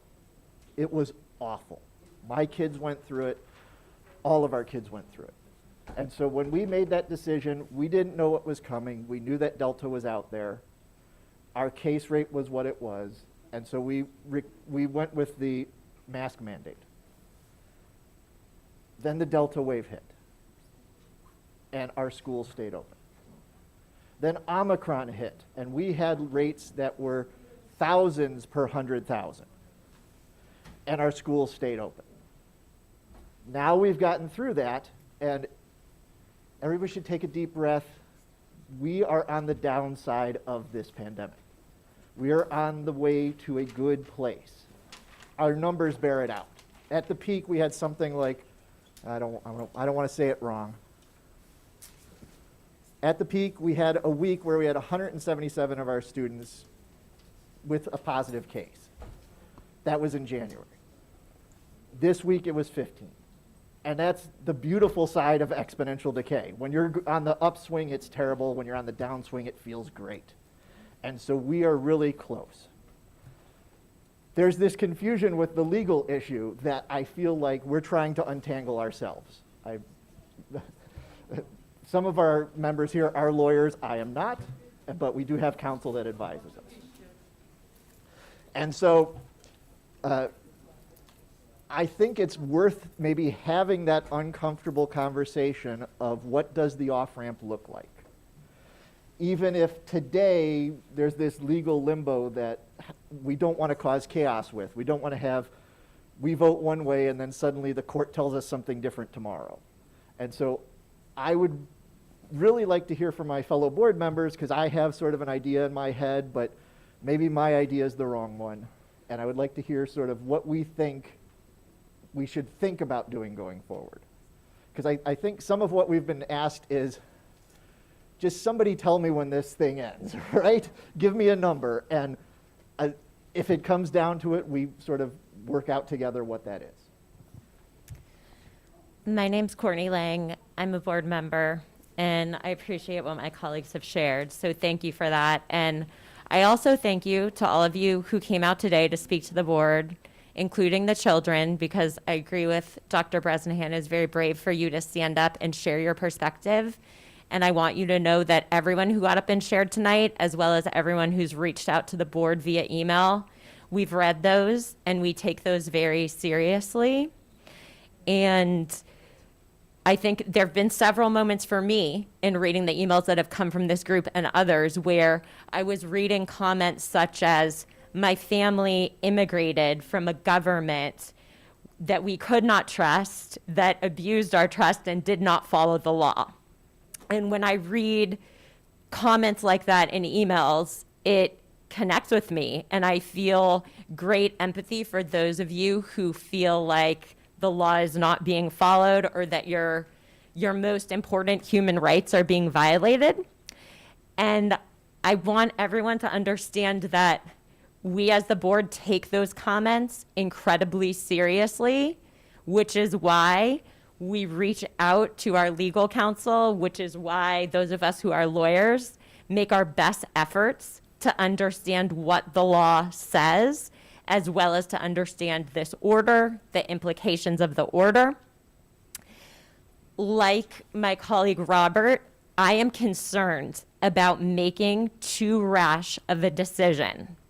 I am concerned about telling our kids, you can unmask tomorrow, and then having a court overturn that decision and have to tell the kids, you're putting your mask back on. We're in a very tumultuous moment where this order's been issued, but I think we're going to have more clarity soon. And I foresee that this board doesn't want our kids masked indefinitely. I don't think there's a single person here who thinks masks should be the new normal in education. We see the downsides. I mean, my heart goes out to those of you who have seen learning loss with your kids and you see a connection with the mask. As a parent, I've seen learning losses for my kids during the pandemic, and it's heartbreaking, and we wonder what can we do to improve this. However, in fairness to our kids and them being able to have stability, I want to be able to talk to them in advance and say, look, we foresee that we're moving from a phase of this acute pandemic to, as you all have pointed out, long-term life with COVID. We foresee there's going to be a time when we take these off. I wish I could sit here tonight and say, oh, the law is clear. It's not. The TRO order is before an appellate judge. After that order is reached, after an appellate decision is made, we will go back to our lawyers. Because even though we're not a party to that lawsuit, as Robert mentioned, that lawsuit had specific jurisdiction. But as you get to higher levels, the appellate court and perhaps ultimately the Supreme Court of Illinois, those courts do have jurisdiction over us. And furthermore, were we to bring a local case, an appellate court finding has relevance to a court in our area. So all that to say, when that decision comes down, I think we'll have a further update from our attorney and further clarity on how we move forward in light of the existing mandate. We've talked about the fact that masks will not be required in public spaces as of 28th, of course, pending data, right? And I think that we all foresee that the schools will be a group that will follow that. And honestly, at a personal level, I'm eager for that day. And so I would hope that you would permit us the grace to make sure we have a full understanding of the appellate court's decision, that once we have that, we can start to think about a timeline for removing these. I've had conversations with other board members, and we foresee as the winter is ending, as these numbers are lowering, like the current status of numbers in our district is that our percentages, I think 4 zip codes are under 5% positivity rate. 1 zip code is slightly above. Our hope is that that's going to continue to drop, and that as winter ends and we can be outside more, that we'll just see the cases continue to lower. So I guess it's a very long-winded background to say, I foresee us in the near future being able to establish a timeline for the mask coming off. I do not see that being tomorrow, because again, the last thing I want to do to a young child who's excited to take off their mask is to say, oh, you need to put that back on Tuesday or on Wednesday, because the court said it needs to go back on. I think it's our duty as a board to do this in a responsible manner. How do you want us to explain our kids? Excuse me, we as we as the board are having a discussion here. There's no time we will not address the public. This is our discussion. Please do not interrupt. We will not. Please do not interrupt. Let us finish this discussion. We also don't want to stop this meeting and our conversation. So that's my opinion. None of us as individuals have any authority. We operate as a unit and make decisions by a majority of the board. So that's my opinion, and I'm happy to hear the opinion of my fellow board members. So this is Randy Reed. If anybody's has a question. So I want to ask, if we decide to go maskless or mask recommended, I'll use the word recommended, I don't want to use the word optional, but I want to use the word recommended. What would the district need to do, and how much time would they need to address that from a perspective of communicating that out, preparing staff, because there will be staff that will not, will request leave of absence, so we'll have vacancies to possibly fill. We will have students that will also request remote learning, which we will not offer, so we have to look at other things beyond just students being without masks in the classroom that will affect that. So can you kind of go through that process? And Randy, in addition to that, we also saw there was a lot of chaos at neighboring districts when this happened very suddenly. So Right. what do we need to do to prepare the students as well? Yes. So, as Mr. Reed said, I think we would need time in order to assess if there are students who are parents who are going to not be able to send their children to school based on that, and ensuring that we have a suitable education plan for them.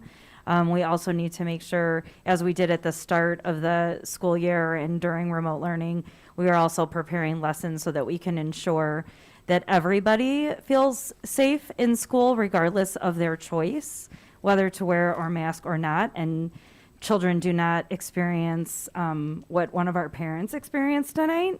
So we want to ensure that we do that.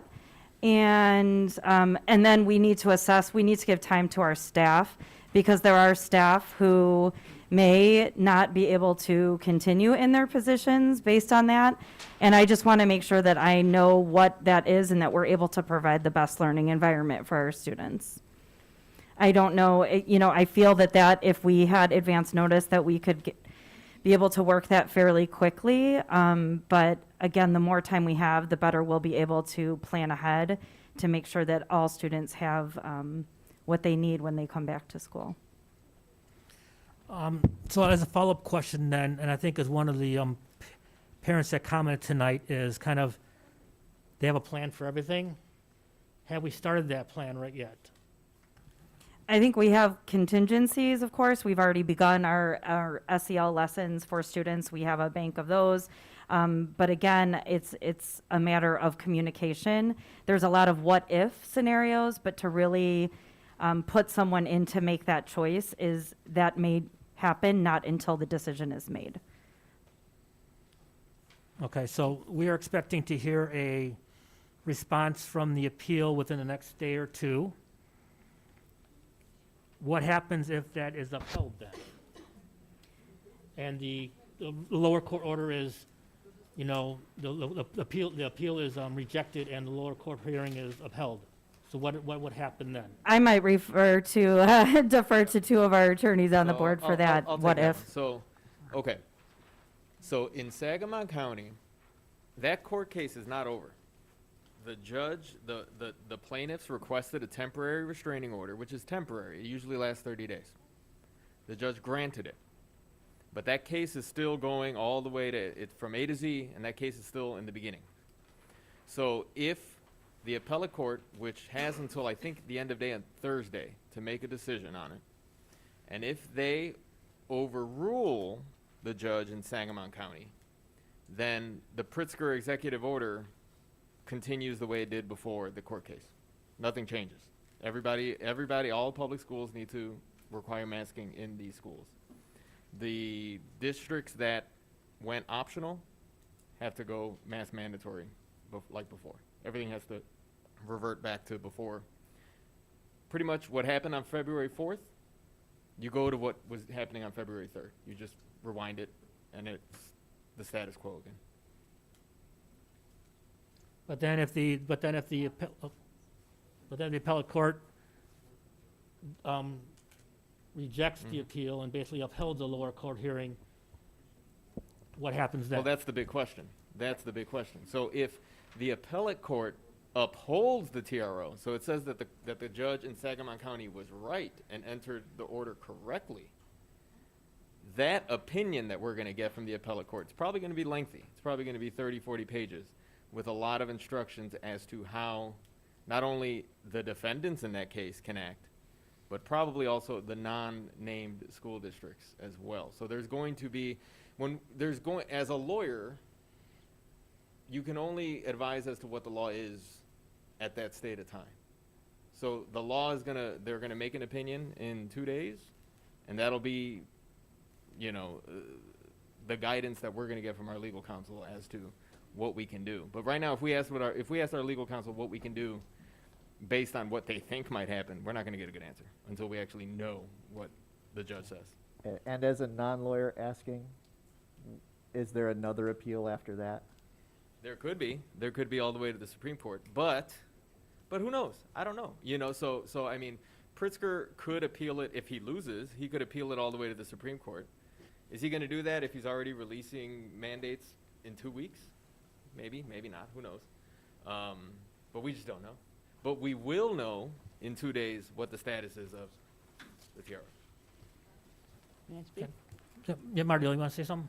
I am not a lawyer, and I can't speak to what will happen, but I do appreciate what my two friends who are lawyers on this board have said to us. And I don't think that this is the time for us to try to make major changes in what we are doing because the law is very unsteady right now. However, I am a teacher. I taught for 14 years. I love children. I understand them, and I feel very sorry for them for what they're going through because I'm not happy to wear a mask either. But that's not the issue. The issue is when should we do this?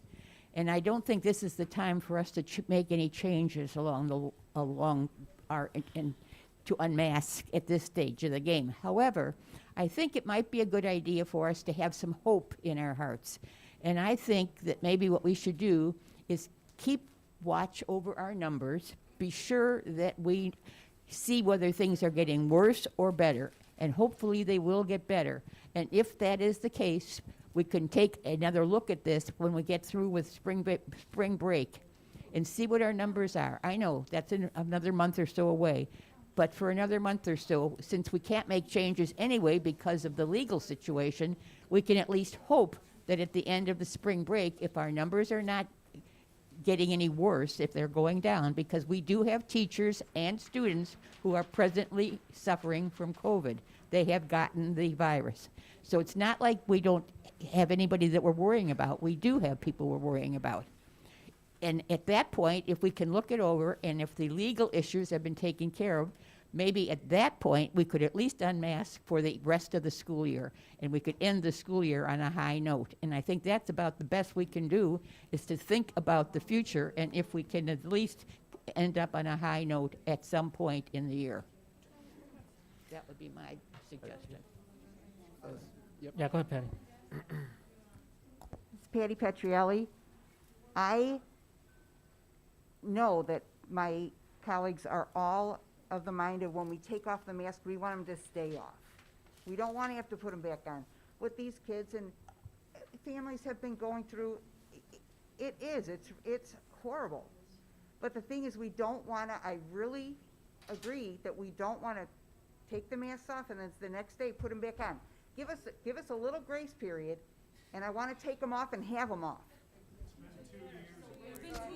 No, Please, no comments from the public. Please, we're having a discussion here. we didn't create the pandemic, and we are trying to keep schools open. Give us a little bit of time, and I'm not talking months and years, I'm talking a, Please. Thank you.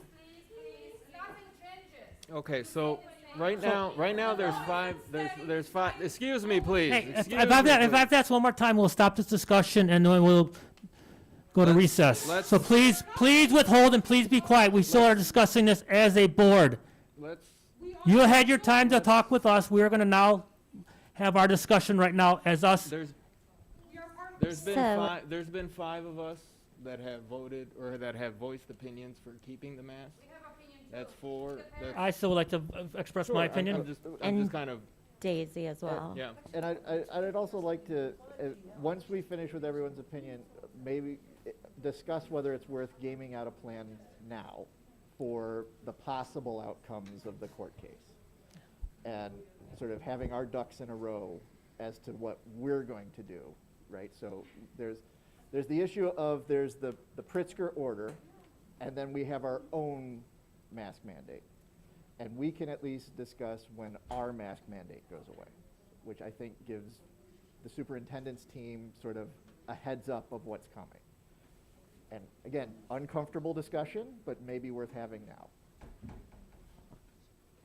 Would you like to go ahead, would you like to go ahead, Daisy?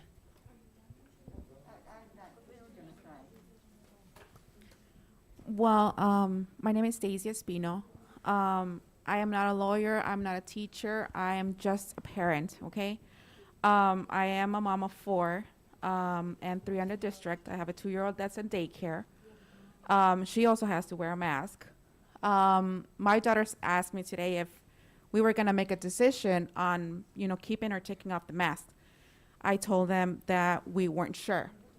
There's a lot of things that we have to take in consideration. And they asked if we were going to decide to take the mask off, if that was going to stay like that. And I said that we don't know. If we decide that today, and then exactly what Robert, I'm echoing everyone else, what if that changes tomorrow? And then they're like, so that would mean we have to bring, put a mask on? And I'll be like, yeah. And they're like, okay, so don't rush, Mom, think about it, see the research. Hey, we listened. We listened. Please, okay. We will stop this discussion right now, please. We love them. And then you sit here and you tell us that our Okay, I'm going to call a recess.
recommended. However, until we know what happens on Thursday, we can't make a decision. I am a person that would like to see masks removed. But I also have to, I also have the honor the wishes of the entire board. We speak, there are 7 of us. I am one voice. I respect their opinions. We all are up here because we care about our kids and your kids. I truly do, and I know how this hurts. But I also understand that there are families that do not feel comfortable without masks. So, and I'm just saying, and I understand, that's why I'm saying mask is recommended. This is not Please, a dialogue. this is not a discussion. All right?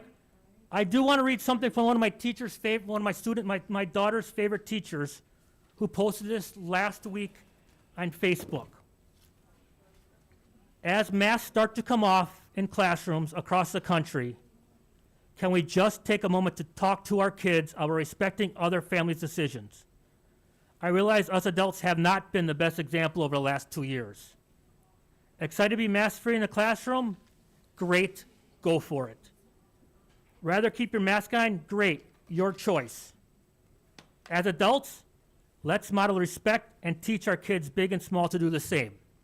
That's what she posted on Facebook, and I was quite proud of that. With that said, I ask that you treat the staff at the administration and Dr. Bresnahan with respect.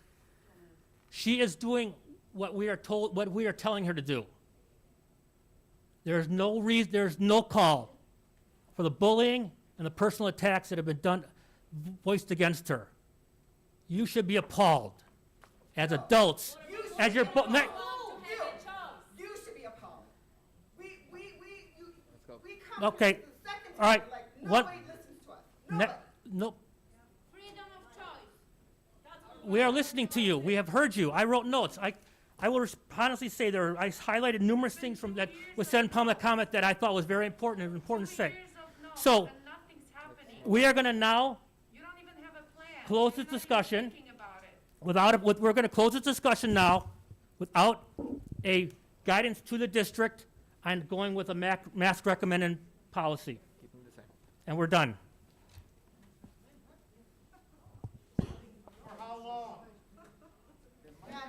So we're moving to 7.01. Yep. We're going to move to item 7.01, the equity presentation. Might be a slight OMA issue with what you just did, Randy.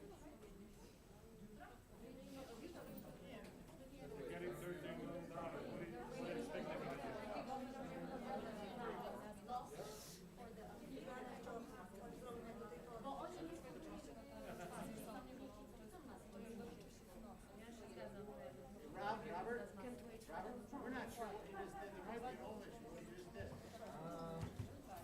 No. It does look like you took a vote without an action item attached to it.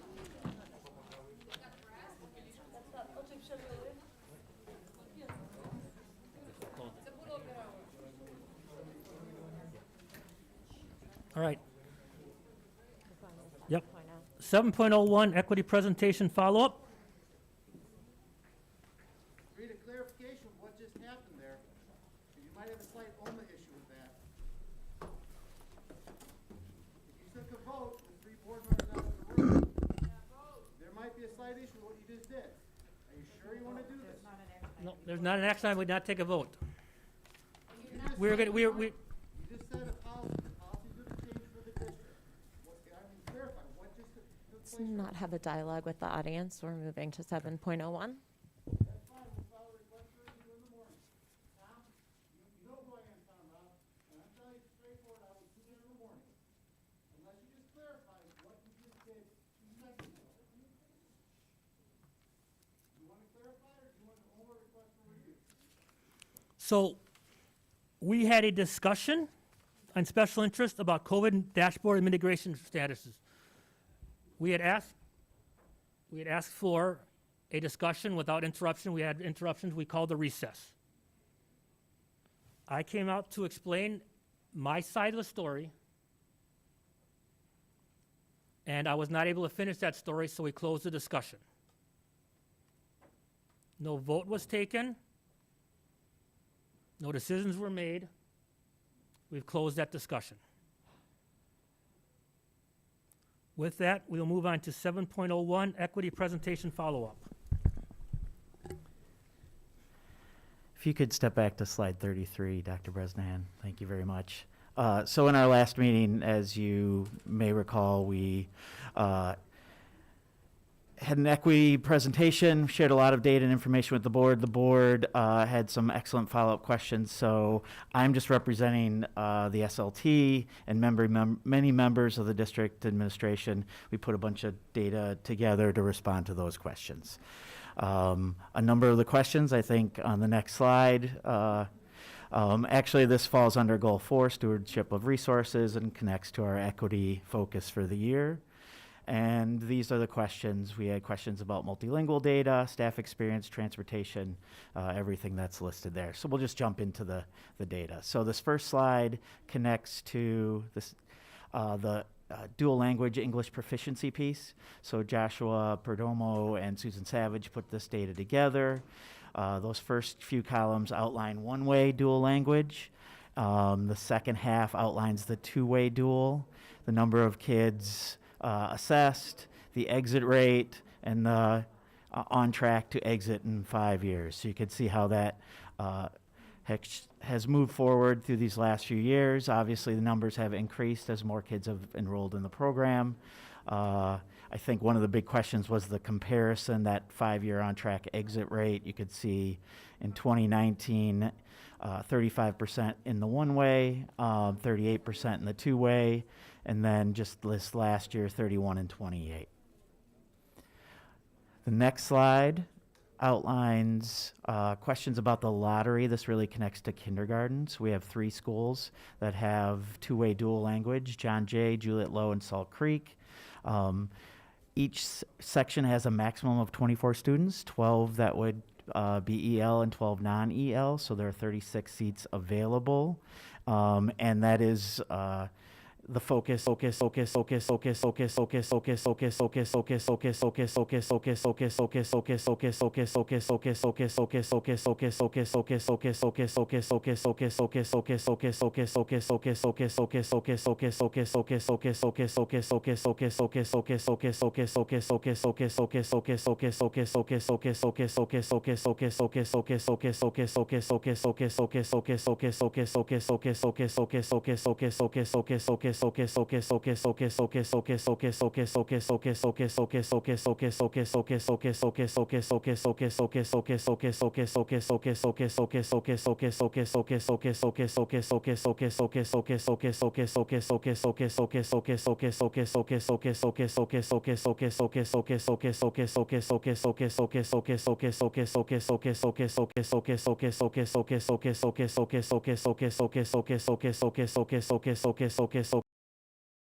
did an awesome job putting this data together. You can see the column goes by walkers and bus riders by school. So you have an idea. I'll do an example. We'll focus on Devonshire. Devonshire has 152 walkers and 180 bus riders. They have 4 bus routes. The average route time this year is 26 minutes. The median was 24. Median would be that middle number, with a low range of about 20 minutes to a high of about 35 minutes. Now, unique this year to everything, some schools have had to combine routes. So Devonshire is one route that's combined. So that would be normally 2 buses, that is now 1 bus. So likely would impact some of those time issues if you're running, 2 routes on 1 bus. So how does the double route bus work?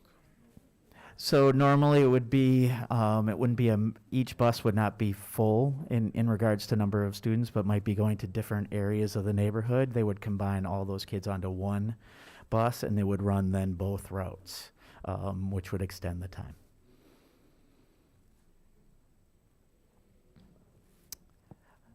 The next item connects to our boundary information. So the highlighted items from our are additions from the last time we talked. Basically, as we've done our research, Cindy Pullen's been great helping with this. We've uncovered some additional pieces. I think the next slide will really help highlight those pieces. You can see some numbers placed throughout our district map. There are questions regarding when some of these things happened. This, to the best of our ability, we know some of the records are incomplete. But in 1988-89, that's number 1. You can see that little dash right there where some multifamily complexes were shifted from John Jay to Juliet Low. A few years later, 2A, the students that lived east of Route 83 were shifted from Devonshire to Brentwood. And at the same times, all students were shifted from attending Holmes and Friendship just to Friendship. Hey, Tom, any idea I'm always fascinated with the bird boundary line and how many students live in that cluster where the mouse is pointing versus in the actual boundary around the school itself. Like, any idea how many kids are actually impacted by that boundary? It's a significant amount. I don't have that number. I wouldn't want to guess at it, but I would say it's at least half, if not more, students. But we can get that. I'm just curious. No, it's a great question. Moving on. If we could go back to that one just really quick. I meant moving on within the slide. Sorry. 1993-94, again, some shifts occurred. John Jay to Juliet Low, also some John Jay to Brentwood, and some shifts from Holmes to Friendship. Also, at that time, some additional shifts to Salt Creek from John Jay and from Holmes to Grove. So there were shifts there.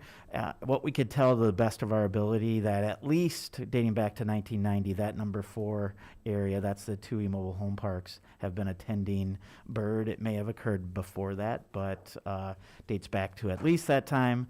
And the number 5 in 2007-8, that Rupley attendance area, number 5, that's Oasis. The dual language students had previously all attended Salt Creek. We started to send them to both sites. So Tom, 3C there, I'm having trouble with the color coding. Yes. That's a Salt Creek boundary? The 3C is a Salt Creek boundary. That's Willoway Mobile Home Park. And then 4 is a bird boundary, right? And 4 is a bird boundary, so correct. If we go back to the previous slide, those were the 2 elementaries with the largest travel times? Yeah, if we look at Bird, the high range of 56. Even the median. Or the median 36. And Salt Creek, if you jump down to the bottom, it's 40. The others with large travel times seem to be drawing from the whole district, so I assume that's why they're large travel times? Likely impacted in that way. Yeah. Other than, is it John Jay that's 54? Yeah, that's the one. So yes, it's a great question. So the reality is the amount of buses. So there's only 2 buses. So any student who rides a bus within the John Jay area, and there's some busier streets, and the realities of that are on the bus for an extended period of time while they run the full route. So yes, that's a great, I think I noticed that one myself, that it's extended, but it's more about the amount of kids on the bus, and it's a small amount of buses. Well, it's interesting because it's their one that doesn't have the separate locations, right? They're all sort of in a diagonal, the group that attends John Jay. So theoretically, it could be a much shorter time, but it's just a matter of it's assigned 2 buses. That could be it, and I'll follow up with Mary to see if we can get some more insight along that path.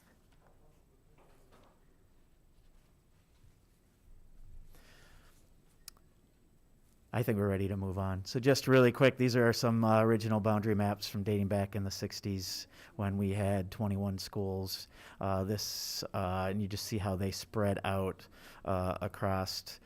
If you look at Juliet Low up on the top, really the boundary was just that small little area that was all new homes and lots of families, where John Jay had a larger area, which then was impacted over time with a lot of these boundary changes and just how that plays out across the district. The next one's the junior high. This time we had 4 junior highs. Friendship was not yet built. This is an enrollment breakdown from the last 15 years by year in school.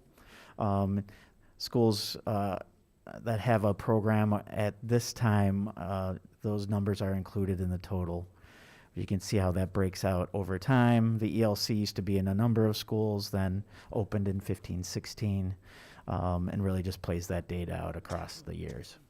And so, Tom, just thinking about this, the fact that all of these are declining in terms of percentile change kind of mirrors the fact that we have that theoretical capacity at a lot of our buildings. Like, it was a surprise to me looking at capacity that, in fact, we weren't really even close to full capacity at most of the buildings.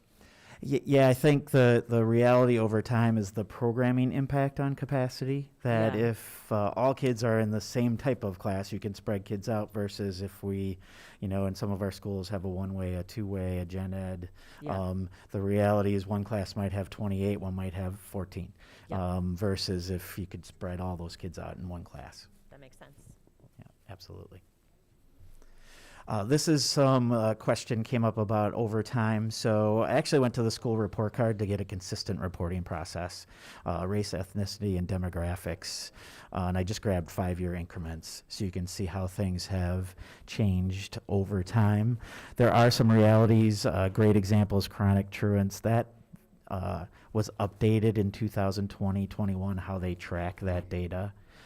Also, that was, the first year our second year of COVID, so there's some realities to that process. But in the end, they changed how they account for it. So you see some changes over time connect to that. So those are the numbers. The next slide is just breaking out those numbers over time. So if we look at the demographic piece, if we look at low income, 20 years ago, our low income rate was 23%.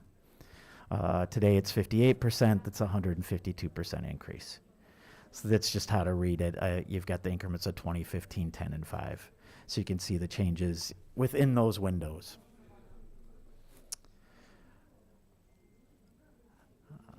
There was a question about I grabbed this out of our December school report card report about our results by grade level. So you can see this is math and reading for last year. The grade out pieces at the bottom connects to 2018-19. Proficiency is defined as exceeds and meets.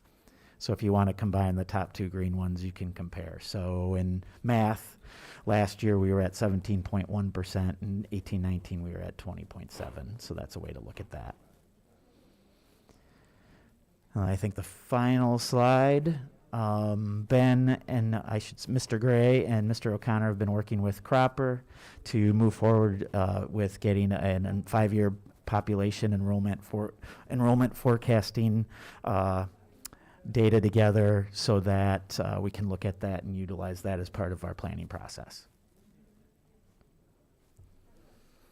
So we appreciate you collecting that data. I guess I'm wondering, following this feedback of information, which I think I will want to take more time to look at. We would assume. What will be our next steps in terms of further equity discussions? So we want to definitely engage with Cropper because we want to really look at those building capacities and look at our boundaries and look at some of those enrollment pieces. As we had talked about at our committee of the whole, there are some things that we're already putting in place to look to move forward, like addressing our multi-grade classrooms and ensuring that we are, moving away from that practice for next year. We're also looking at our schedules for all grade levels, so our early learning centers, our elementaries, and our junior highs, to ensure that we really are kind of laying out that foundation in terms of scheduling. So once we have those pieces moving forward, we hope to bring back some additional exploration of recommendations that were presented during the committee of the whole, so we can look further at enrollment studies and boundaries, as well as looking at those equity within our programs, specifically around dual language, as well as across some of our other programs, and really looking at some possible solutions that might move us closer to where we want to be in terms of equity. And are we anticipating we'll do that over the course of subsequent board meetings, or do we want to have another committee of the whole discussion? I think we're going to have to assess how deep we go into some of the specific recommendations, as well as looking at like our timeline. So every board meeting, I anticipate that we're going to be bringing back additional data and reports for us to evaluate and look at. And then as we get closer into more in-depth recommendations, we're going to want to spend some time exploring, what do we want to engage in and what do we not want to engage in terms of some of our solutions. Thank you. I think that makes sense, because a lot of these issues get so deep that if you kind of just flag for us, this is a follow-up from the equity audit, and we can take them in succession. That makes sense. Yes, absolutely. I'm just wondering if we want to, this, a lot of information I haven't seen before. Yeah. How do we include this in like the equity audit presentation we had earlier, or is this kind of like separate from effective? Because these are questions what came out of the audit, but can they be clarified in the original presentation? Yeah, so what Mr. Ludloff did is to put these on, these are just like actually included. So now you can see, this was our original presentation back here where we started. And then now all of that new information has been tagged on. So all of this is available publicly now, or will be as of, after tonight's discussion, so that we can have a full view and can continue to grow our data as we ask questions around those equity conversations. And Tom, are you able to give us, like when I click on this item on my agenda, I don't have access. Can you give the board members just viewing access to this through the agenda, or should we reference the publicly available one? No, I apologize. Yeah. This is the public piece. I assumed and thought we had updated that. I apologize. So okay. you'll have access, and it'll go out as part of the board report. Awesome. Thank you. Are there any other questions? Thank you, Tom. Thank you. Item 7.02, assessment and winter benchmark. So I'm going to stay to share our winter benchmarking report. So we put together similar to what we did. Hold on a second, Tom. I know there's some conversations going on in the back of the room. Would we appreciate if you could take that? You could feel free to have your discussion, but can you move it in the back outside the room so we have our discussion here, please? I'm having a hard time hearing. I'm just asking if you can I'm politely asking if you can move it in the back of the room, i.e. to the outside the room, I'm sorry, into the lobby area. I appreciate it, thank you.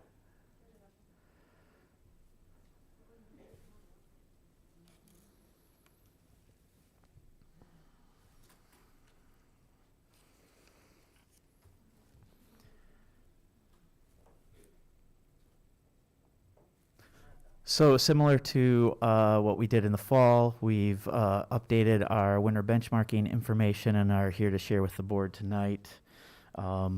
This report connects to our main goal of student growth and achievement under the aligned assessment system. And we'll go through a number of different components tonight connected to the data, the purpose, results, data use, and things that are connected to that, reflections and next steps. Our The data that informs most of this report connects to iReady, our iReady math and reading data, and provides lots of different information connected to student skills, grouping recommendations, typical and stretch growth goals, instructional path, and really informs that Branching Minds Tier 1 data tier level report, which is our main goal on the instructional side. Reading and math performance targets, as you know, our strategic plan goal 1, student growth and achievement, is 80% or more students across all demographic groups will be adequately supported by Tier 1 instruction, as evidenced on the Branching Minds report. So we did organize a little bit different. This is the process. I think we can move right past this one and jump right into the math results. So this is the data. As you can see in the winter, the iReady data. iReady and math has about 3.3 million students who complete this assessment. You can see where District 59 stands in the 5 different levels. We provided just the easy math where you can see from the fall for the district, for Illinois, and for the nation. So we compare almost exactly. A little ahead on the mid or on grade level, that would really mean students who are already meeting end of grade level standards. And then we're at the 3 and below, just a little bit above Illinois and the nation. You could see the increases from the fall were robust. Quite proud of our students, our staff, our leaders for their efforts to show increases that actually are outpacing Illinois and the nation. We were a little behind in the fall and have caught up, as I've said to many groups. We're looking very much like the average. The final column, the historical, that provides you some information dating back to 2018-19 and what the data looked like across the nation at that time. The next slide outlines the iReady. This is by grade level. iReady uses the median to really measure a lot of their progress. So a great example, I'll use 5th grade. You should see the 75%. So with the median being the middle, at least half the students in 5th grade have made 75% progress towards their typical end of the year growth. 37% have already met their end of the year typical growth target. As you slide over, then we look at stretch growth. That's a chance to really close that gap. Typical is what we expect. Stretch would be to close some of those gaps. So at least half the students have made 41% growth and 8 have met their target. What iReady has shared with us on the stretch side, 20%, if 20% of your students hit their stretch growth, that's positive, that's good. On the typical side, 40 to 60% is good, 70% is excellent. And then as you slide over to that last column, we had to pull the data out, but looked at each individual student to get an idea what our kids as a whole progress was towards their typical and stretch growth. So if we're halfway through the year, we use 50%. In that 5th grade example, 63.2% of the kids were on target to hit their end of the year typical growth goal, and 39.5% were on target to hit their stretch goal. So that's by grade level. We added in the district piece at the bottom. So from a goal attainment, on target, progress, we met with iReady. They were quite impressed with our data, and so are we. We've seen some good growth over the course of this first half of the year in math, and we'll see this similar in reading. Our next slide, one thing iReady tracks is those 5 different levels, from mid and above grade level to 3 or more years grade levels below. So this, again, tracks that out by those groups. So I'm going to focus on the 3 or more grade levels below. So at least half our kids in that group have made 92% progress towards their typical growth goal. So almost half the kids have already hit their target for the year. Awesome. Then when we look at stretch, you can see 11% have already met their stretch growth goal. So we want to continue those pieces. To movements defined, you can move within. So if I'm 3 behind and I get to 2, I've moved within that piece. So that's movement can be up to the next level or even within each individual group. So they track that data in that manner. The next slide. So Tom, in this basically that 63% you're saying, so at least 60% of our kids have already made one grade level growth? They've made not a grade level growth. They've improved their placement. Okay. So if I was, let's say, in geometry, I moved a level up. Now that included in that percentage change. So I've improved my placement. It's not a grade level piece, Would but it be like improvement within geometry or like? well, it could be within geometry. It could be I went from 3 grade levels down to 2. I went from early on to mid on. So I moved within those instructional levels within the iReady system. Is this based on iReady only, or? This is exact iReady data. Not illustrative math? No, this is iReady data. But it's the assessment. The illustrative math impacts kids' learning in math, obviously, as the curriculum. The next slide, this is our Branching Minds Tier 1 report. If you recall from the fall, Branching Minds is organized so that kids who have no tier or who are getting services in that area are pulled out of the data. So we put it back in. So you can see as a district in math, 64.4% of the students were falling in tier 1. That's the 25th percentile and above. That's a 4.1% increase from the fall when it was 60.3. Now, while we don't have access to data that says that's what that number means, our assumption is that's quite significant growth from going up 4.1, I should say, percentage points from the fall to the winter. And you can see the different grade levels and how it ranges. So we have a high in second grade of an 8 percentage point increase to a low in third grade of just a 0.4. So, Tom,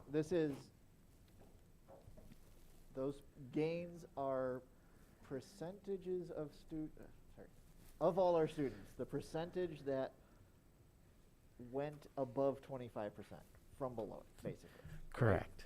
Okay. So percentile. we now have 64.4% of our kids in the 25th percentile or above as a system in math.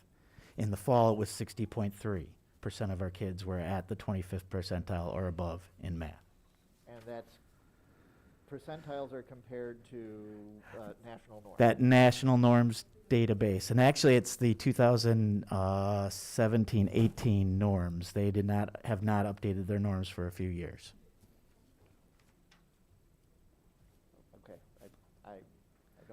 I don't think everybody gets how impressive that is. I think we get it. Yeah. But Dr. Sager, please feel free to expand on how impressive that is. So, the idea that you should have a normalized distribution in a district our size. We should match the national distribution. So when we look at our number of students in each percentile, it should be flat if we match the national distribution.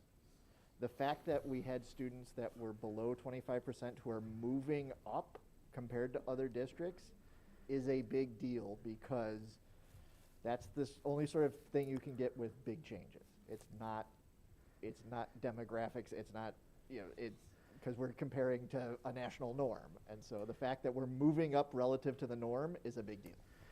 In a short period of time, from fall to winter. And some of those grade levels, it's even more significant.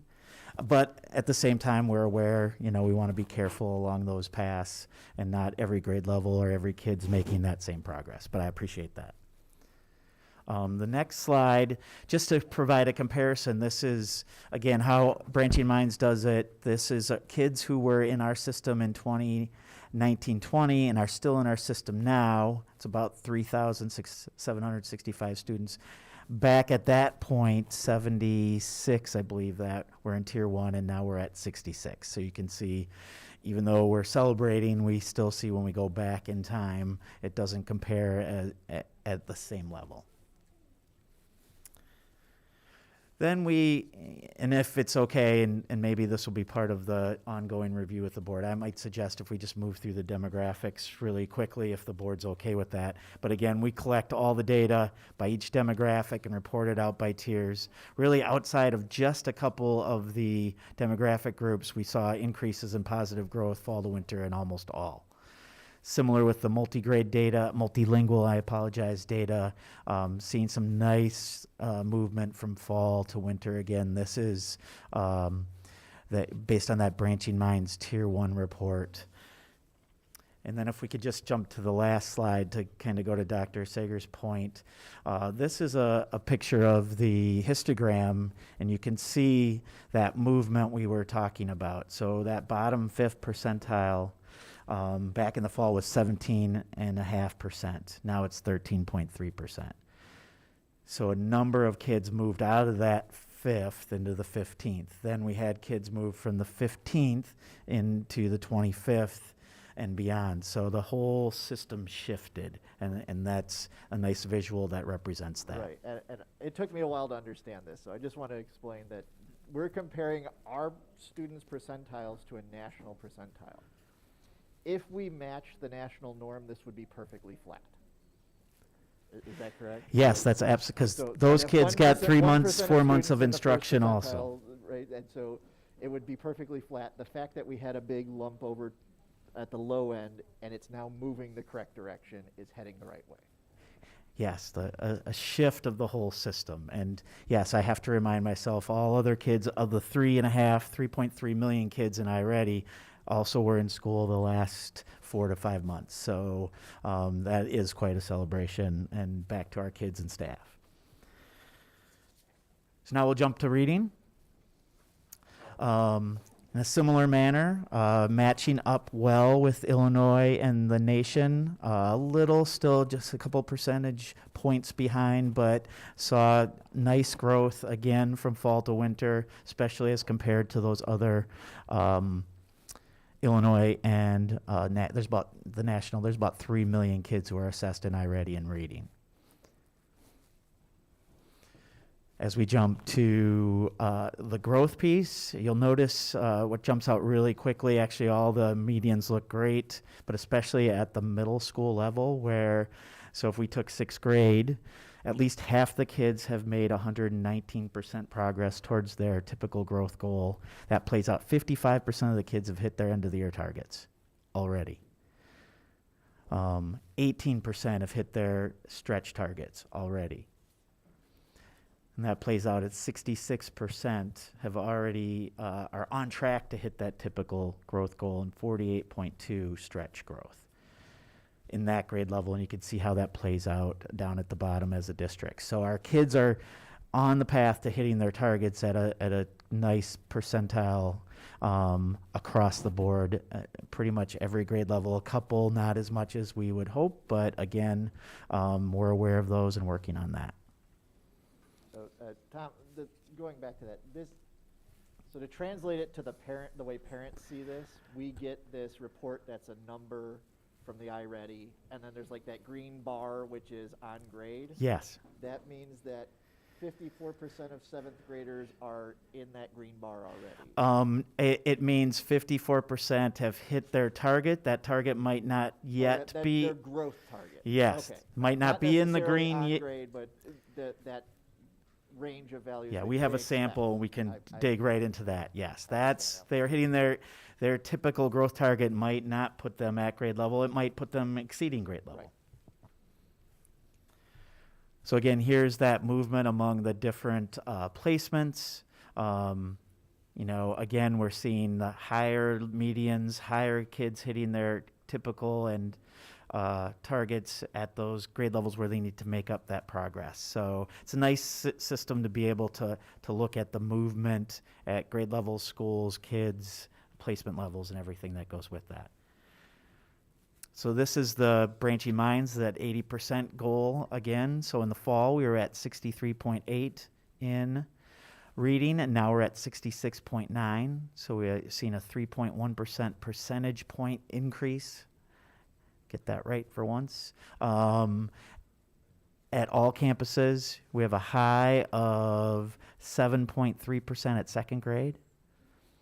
And then 1st grade, a 0.4%. So everyone grew as a system, some more than others, and we've done some, analysis and digging into those different grade levels. But again, in a similar way, we're seeing some really nice 3 million kids in this system, and We're outpacing the group as a whole. Tom, so when we say we're, like the 3 million kids nationwide, that's all that took this test at that time frame, correct? So yes, so Or they like the stuff when we talk about the iReady, when like the previous stuff, that was going back to some norms from a couple years ago. so the norms were developed from a few years ago. Now this assessment is based on the kids who took this assessment this winter. So there's 3 million kids. They apply their scores to the norms that are already established, and that's where you get your results for the district or grade levels or individual students. And now this is all students, correct? Even those with. Yes, again, in this example, Branching Minds pulls kids out, we put them back in, so this is all students. Okay, now, but there are kids missing from this that did not get tested, it looks like? 'Cause There are some, where you see the no tier piece, there's two pieces to that. Students who weren't tested. We tested at the end of December and the first week of January, so we know some students weren't here during the benchmarking period. We've also made a slight adjustment in that in the past, kids who were in a district level program, a special ed program, ELS, SIP, LOP, because their program is different, they are not tiered, so aren't included in the school-based results to create an apples-to-apples comparison. Their data's there, we can pull it out, but they are actually all in the with IEP services. It's just when you look at the Branching Minds piece, they're pulled out in the no tier. So many students are included in that group then? I want to say that's less than 200 students total. Is Tricia still here? Tricia Senni, our coordinator of assessment and MTSS, huge part of this process. I should have recognized her first before I said anything. Do you know the number, Tricia? No, I believe it's right around the 200. Yeah, I want to say 177, but that's probably wrong. So moving on. Again, now here's that comparison to a few years ago. 78% of kids were at Tier 1, where now we're at 69. These are those demographic pieces that, again, most made improvement, just a few did not. And then as we get to the end, you can see again how this plays out in that histogram. So in the fall, we had 16.3% were in that 0 to 10th percentile. Now we're at 13.2. That 10th to 25th, we were at 20.3, now 19.6. So then as you flow from there, kids who are in that Tier 1 level, you could see increases smaller on the far end, but 2.7% increase in the kids who are in the 25th percentile to 60th. So again, the whole thing is shifting and kids are moving.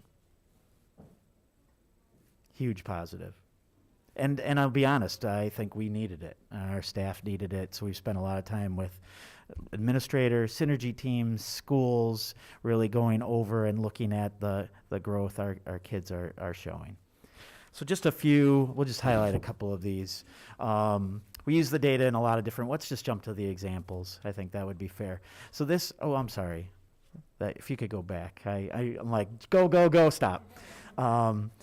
Our district MTSS team, which is made up of members of the student services team and assessment team, instruction team, we've actually been digging into our data since we had it returning from winter break and identified a number of areas. We call them analysis questions. And this is the set of them that we've gone deep into the data to try to determine, okay, why is that growth so great?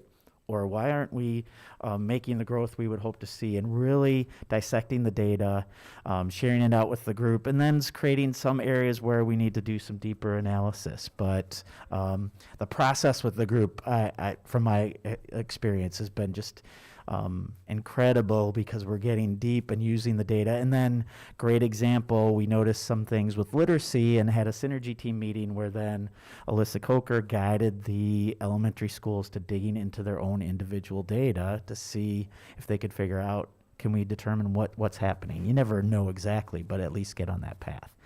So we're continuing to work on that piece and building that into our structures. This next item, back in the fall, I think we had 173 intervention groups. We're now at 373 in math and So again, identifying those kids needing extra support, creating groups to support them. And the next slide, I think, this is the example Dr. Sager was talking about. So this is an individual student who in the fall, I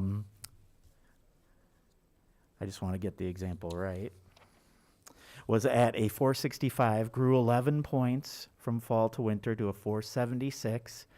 His goal for typical is 479, not quite there yet, but did make a ton of progress toward it. You can see where that stretch growth line is, working towards that piece. Even, and this is a great example, if this student hits their stretch growth, they're still not quite in the green. So it's a 6th grader, so we have 2 more years, and the goal will be continue to make that progress to get to into the green. At the same time, this student, even with that 476, you can see down in the left-hand corner, falls into the 34th percentile. So when compared to other kids like this who took the same test at that grade level, falls into that 80% range, into the, some would call it normal. That's not the right word though. On the right side, the other slide just shows that's the personalized instruction path. So when you take the iReady assessment, it gives you a path to work on. And this student spent, I want to say, over 15 hours so far this year in the personalized path. And you can see that top numbers in operations, the amount of growth that student has, basically a year's growth in a half a year, based on his own practice. His or her or they, I'm not sure. Obviously, there are no names there.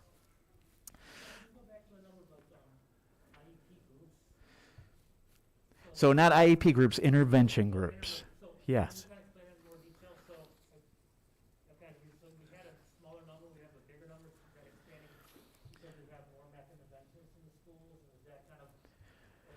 It connects to the numbers of staff, but really intervention groups happen in standard classrooms every day where a teacher would say, and I'm looking at a name up there, it's a classroom teacher who's identified a tier group that they're working in their class and tracking their progress and entering it as a group into Branching Minds. It could be an interventionist, it could be the classroom teacher, it could be a behavior group with a psychologist, but again, basically my point was we've doubled our intervention groups that are in Branching Minds. We know there are some groups that aren't always documented from fall to winter. So we're using the data to say, in Miss Gola's class, that math tier 2-3, she's working with that group. That group might not have been there at the start of the year or early when we first met.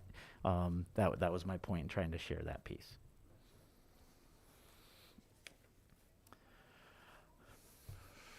So this is the personalized instruction summary for the district. The top bars are from last month. You can sort by last month. So we had about, in math, 69% of the kids who are hitting that 30-plus minute target. In reading, we were at 68%. And then one of the goals is to have at least 70% of the assessments passed. For the year in math, we're at 83%. And for the year in reading, we're at 73. 64 from last month for reading and 75. So again, our kids are in the system practicing and utilizing this on a regular basis. Reflections. So some of the positives, from a district perspective. Our iReady achievement results in math and reading are aligned completely or very closely aligned to the Illinois and the national data. We saw consistent growth towards our 80% Tier 1 goal, in both reading and math. Our typical and stretch growth appear to be on track for most kids and the system as a whole. And our district, schools, teams, teachers are really digging into the data, celebrating successes, and identifying opportunities for improvement. At the same time, we're still well below that 80%. It's a journey. It's a long term. And to say every time we come back, we'll say we went up 4.1 percentage points might be a reach. It's a lot of work and a lot to build on over time. We hope so, but we'll see what happens in the spring. We still see those achievement gaps in our different demographic groups that we're working to close. Some things we're seeing where at times we very much align. Domains are those things like numbers and operations, geometry, those different pieces. We're seeing where we're very aligned to the national norms and then at times very not aligned. So that's another area we're studying and it will be impacted by the work that's occurring with curriculum.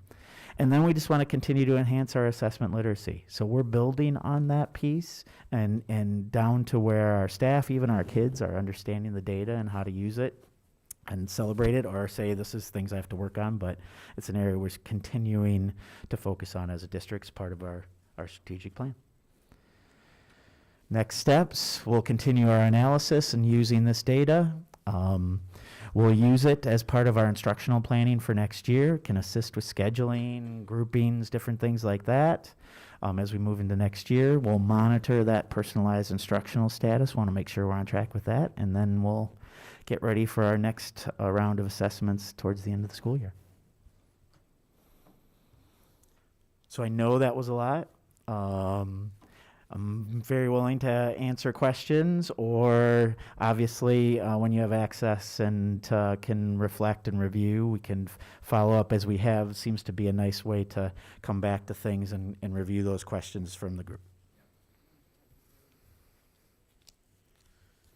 So I do want to say thank you, Tom, for all I put to that, and I'll thank you to the staff for their hard work, and for the students for doing their hard work as well too. You know, it just got to show you that being in the schools and being in classrooms is important for our kids to be successful. Absolutely. So, anybody have any questions or other comments? You are very easy to hear and understand, so you're something. It's a good mic. That everybody should be doing.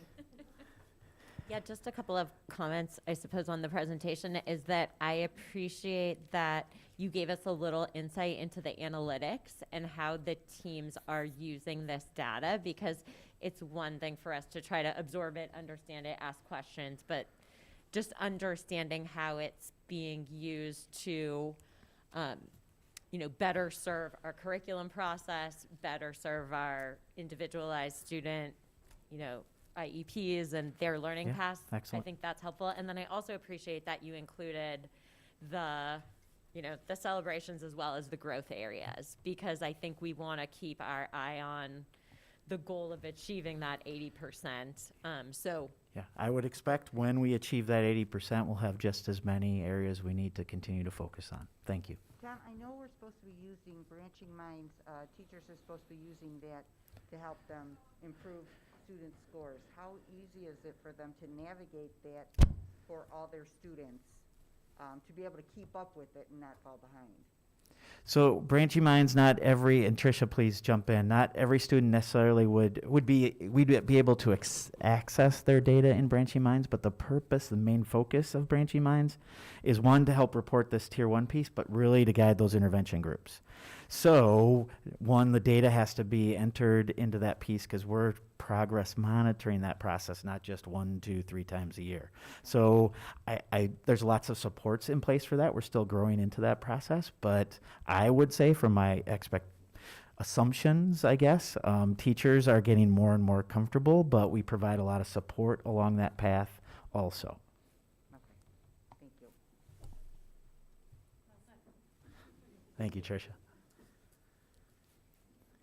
So you'll have a chance to, and if you just follow up with me directly with questions or organizational things, and then when we come together again, we can follow up and dig a little deeper. Thank you, Tom.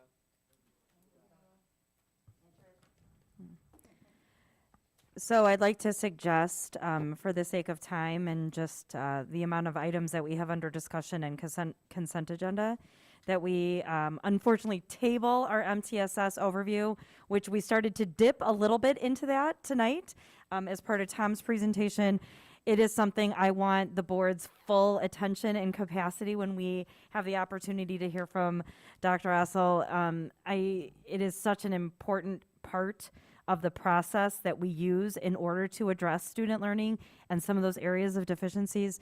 So I'm hoping that we can table it until March and then have more in-depth discussion and overview of the MTSS process. And now you have some good questions, I think, that you'll come prepared with for the next meeting.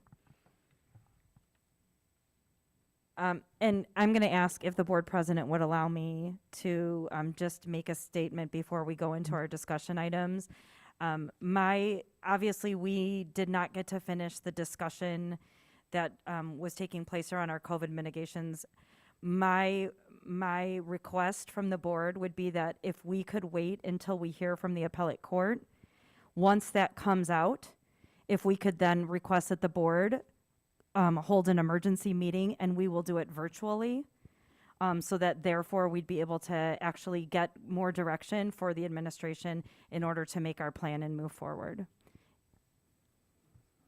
And I just need consensus if the board is okay with that. Yeah. Do you want to try and schedule that now? Because we have to give 48 hours. 48 hours notice. Should we try and come up with a time now, assuming? Well, we're going to find out by, I think, at least end of day Thursday. I would want an opinion from our district legal, depending that outcome, which would probably take them A day or two to digest it and provide analysis. So probably earliest would be probably mid next week, I'm guessing. Monday or Tuesday. It might be a Monday's the holiday. Tuesday evening, I know there some members will be here for negotiation, but we could, I think, we could obviously change our schedule around. Would February 22nd be available if we did a virtual meeting for the board? Yeah, in the evening, I'm fine. Yeah. Okay, so we will go ahead and work on that for the evening of February 22nd. At that time, we'll at least have more clarity and be able to provide better direction, I think, and have, as Robert said, direction as well from our legal counsel. If anything should change, I will definitely notify the board, and then we can at least communicate that out to the public. So I appreciate that. Thank you.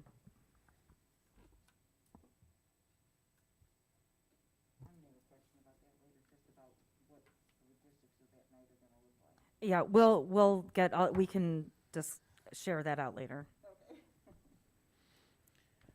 Okay, discussion items 8.0, resource allocation process overview. Good evening. I will be speaking to that. Can you hear me okay? Yep. Excellent. It is that time of year where we are starting to look at our staffing plan for next school year. And the resource allocation process involves us looking at current ISBE requirements, enrollment changes, strategic plan needs. The administration works with leadership teams and staff to start putting together an idea of how many different FTEs we would need to ask the board to support. Tonight, we do not have specific numbers, but I would like to give you an update regarding what we're anticipating, and then we will come to the board with details in terms of specific numbers of FTE as soon as those become available to us. The anticipated FTE needs at this time are some more elementary physical education teachers. That is for two reasons. It is not only to meet ISBE standards, but also based on the scheduling work that you have heard is being considered based on our strategic plan, our equity audit. There is also an anticipated need for some more elementary fine arts teachers. This is connected to some of the scheduling work. Again, this is not finalized. We're deep in this scheduling work, but we're starting to anticipate these needs. And also connected to scheduling would be some junior high teachers. And that could be based on certain sections and how many students would be in each section and how that would work at the three schools. Finally, based more on the strategic plan and student needs and equity, we are looking to add some outreach specialists. This has also been something that we have discussed in the past in terms of making sure that we have equity in terms of support at all of our schools. Again, this is something we will come back to the board with, and we will have specific FTEs to support those types of requests. I'm assuming these are all good. You're kind of communicating with Ron to make sure these numbers are included in the budget. Absolutely. Ron is is a part of that, as well as building principals, department leaders. It's an entire team that looks at what those needs are, and then once they're supported, then HR helps hiring managers recruit and hire. So the question is, how soon will this be done? Because we know there's a shortage of teachers and availability for these type of, we'll be fighting with other districts for these kind of positions. I don't have a date that I can give you at this I time. don't expect a date, but I'm kind of making a statement. I mean, from a perspective of the sooner we can kind of get these identified and finalized, hopefully the sooner we can get it out there. We have aligned thinking. We would like to have that answer as soon as possible as well, but we certainly don't want to rush any important work to make sure that the schedule is solid and whatnot, and then we will recruit heavily to make sure we fill those spots. Are there any additional questions or comments? Okay, item 8.02, discussion of the proposed 2022-2023 calendar. This is for me to speak to as well. Typically at this board meeting, we have a draft calendar to share with the board. This is something the board acts on annually, typically in March. We are still hoping to hit that target and bring a draft to the board in March to be acted on. The calendar components you can see, I won't read all of the bullets. We're required to have certain components in our calendar, but we're also in conversations with staff leadership to see what are our current needs. Can we make adjustments to some of the way that we have utilized days? Some of those days have been in place for a very long time. It's also important to know that we typically have followed 214 and tried to mirror their calendar in regards to start date and some of the key breaks, because we know we have families in both systems. Last year, we followed, for this year, we followed 214, and the start of the school year was quite early, and we received terrific feedback about that. 214 has announced their calendar for next year, and they have pushed their start date back. So we were curious if we would have to break away from their start date, and it looks like we can now stay aligned and still not start as early. Right now, 214 will start next school year with students on August 15. That's a Monday. And if we were to follow suit as we have in the past, we would typically start that Wednesday, which is the 17th. But nothing has been finalized for anyone who's listening in. We will bring a calendar to the board to be approved. I thought that was the same date we had last year. We started August 15th. No, this year we started on August 11th. Okay. Which in a lot of ways felt like 3 weeks sooner than this date. I do want to point out that we have a traditional calendar, of course, but we also have a balanced calendar. So we will bring that calendar to the board as well. Of course, that will mirror our calendar, our traditional calendar, as it has in the past. But also for the first time, we're going to bring a separate calendar for the ELC. And really, it's just taking that calendar off the traditional calendar because there are just a few key differences, and that calendar can be hard to interpret for families. So we're just going to simplify it. Here's the calendar for the ELC, here's the calendar for the traditional schools, here's the calendar for the Ridge Family Center, and we'll make sure they line up, but we'll try to make that user experience easier for our families. Any questions or comments? As we have items come together, I can share them in the board weekly as well to keep you posted. Sure. Russ, 214 usually has an orientation day. Is that included? Because I feel like we've pushed the school year up significantly from the past. Is there a reason why it's so early? District 214's orientation day next year will be that Thursday, the 11th, and the 12th, which is the Friday, and then students come that Monday. We usually have our staff arrive that Monday, Tuesday, and then grades 1st through 8th would come on Wednesday, and then kindergarten would come on Thursday. So we'll have that drafted out and follow suit, but we're speaking with staff leadership too. If there's a different need, we will bring that reasoning to the board Okay. Are you asking why 214 moved their start date up so much more? 214, we follow 214, I get Right. that. But we used to go like the 20th, or it was usually like the earliest, and now it seems like, I feel like we're up so much earlier that I was wondering, is it something 214 did, that's the reason we did it, or? Not that I'm aware of. I've heard it's just crept up over the last few years, but I don't have the history to speak to why 214 moved their calendar up. But I'm thankful that it's starting to come back the other way. I agree with Patty. I think it's going too much, We wanted too to early. complete the semester before winter break, whereas in the past, kids would go home for winter break and come back for a week of instruction and then have finals. So they tried to move it back so they're done before the week. Oh, that's, I thought it was something like that, but, and since we're following suit, it feels like we start so much earlier. With what reasoning? I mean, do we have to?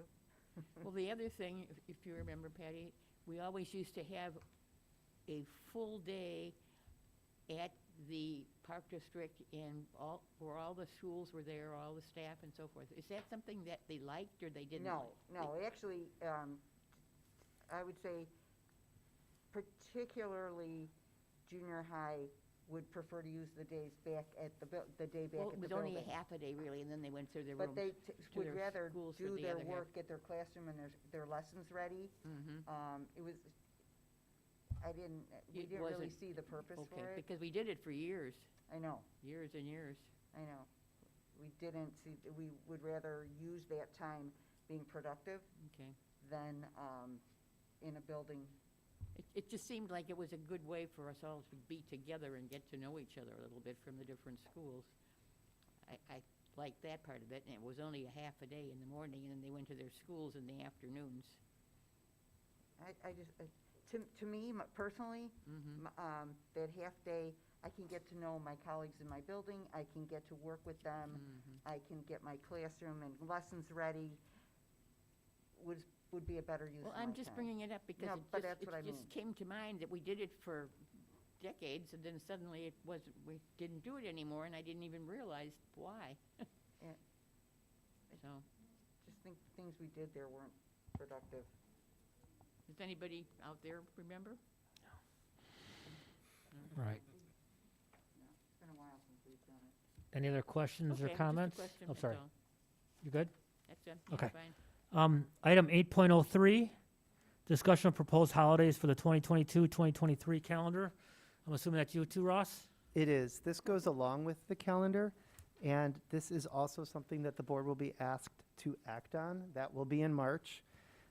There is a note of 2 additional holidays that have been brought into this calendar year. Senate Bill 825 is a state holiday, and that's Election Day this year, so we need to put that in.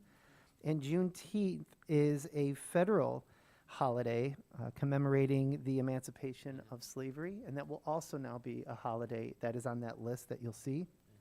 It's also important to note that school code requires us to have a public hearing, which we have had in the past, and we have that before we vote on the calendar, if any of those listed holidays are honored on a different day. And we have done that with 2 of our holidays. We've done that with Veterans Day and President's Day. Some of the rationale has been so that we could be in school learning about Veterans Day and incorporate activities with our community.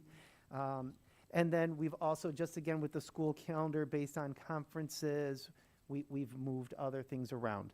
So in March, you will see 2 things that you'll be asked to act on. One will be these holidays, the other will be the school calendar. Questions? Item 8.04, discussion of board policies recommended by ISAB and district edits. So there is a lengthy compilation of policies that are up for review.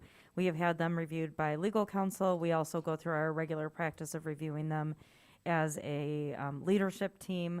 So we are bringing them for the board's initial review tonight, and then we will be taking action in March. want to start? On comments to the policies?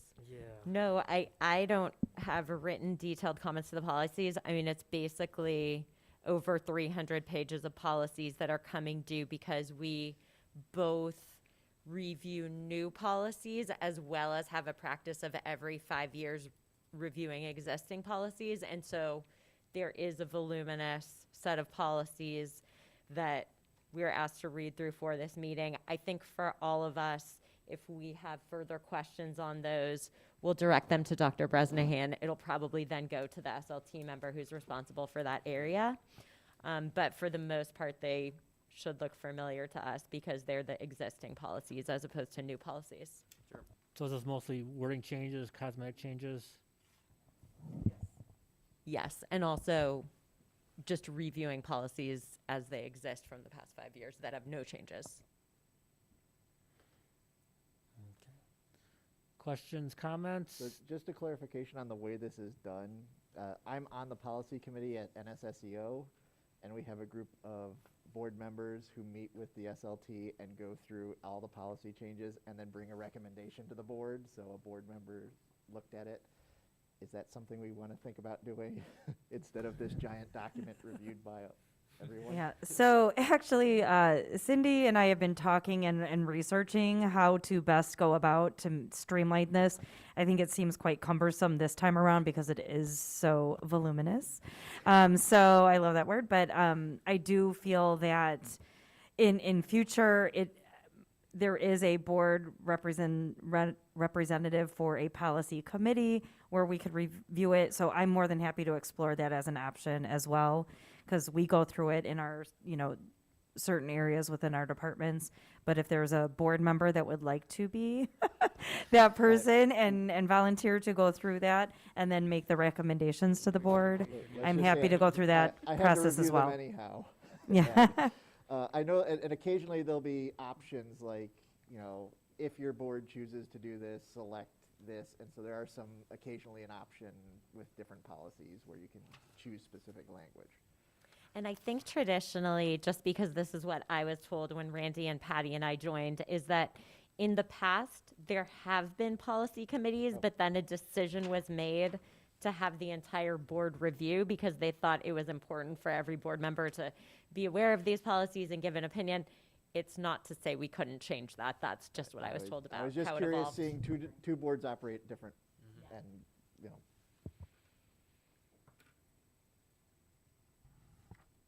So do we have a preference to maintain what we currently do and have everyone kind of be responsible, and SLT will go through and make those recommendations for all of you to review and offer up questions? I think we'll stick with that for now. Okay. Yeah. And hopefully we don't get hit with another 300-pager anytime soon. Be nice. Okay, item 8.05, discussion of student services contract extension for Grand Prairie and rates for the 2022-23 calendar school year. That will be Ron. Yes, it is. Thank you, Board of Education, Dr. Bresnahan. Currently, we're looking at renewing with Grand Prairie for special education transportation. Initially, they asked for an 11% increase. We've negotiated them down to 9.75%, which is a savings of $25,000. Inflation is what's happening right now. We're looking at 7% across the board in all sorts of amenities, but transportation is getting hit pretty hard. Could you refresh my memory on which company does what for us, or two different companies? What do we get from each of them?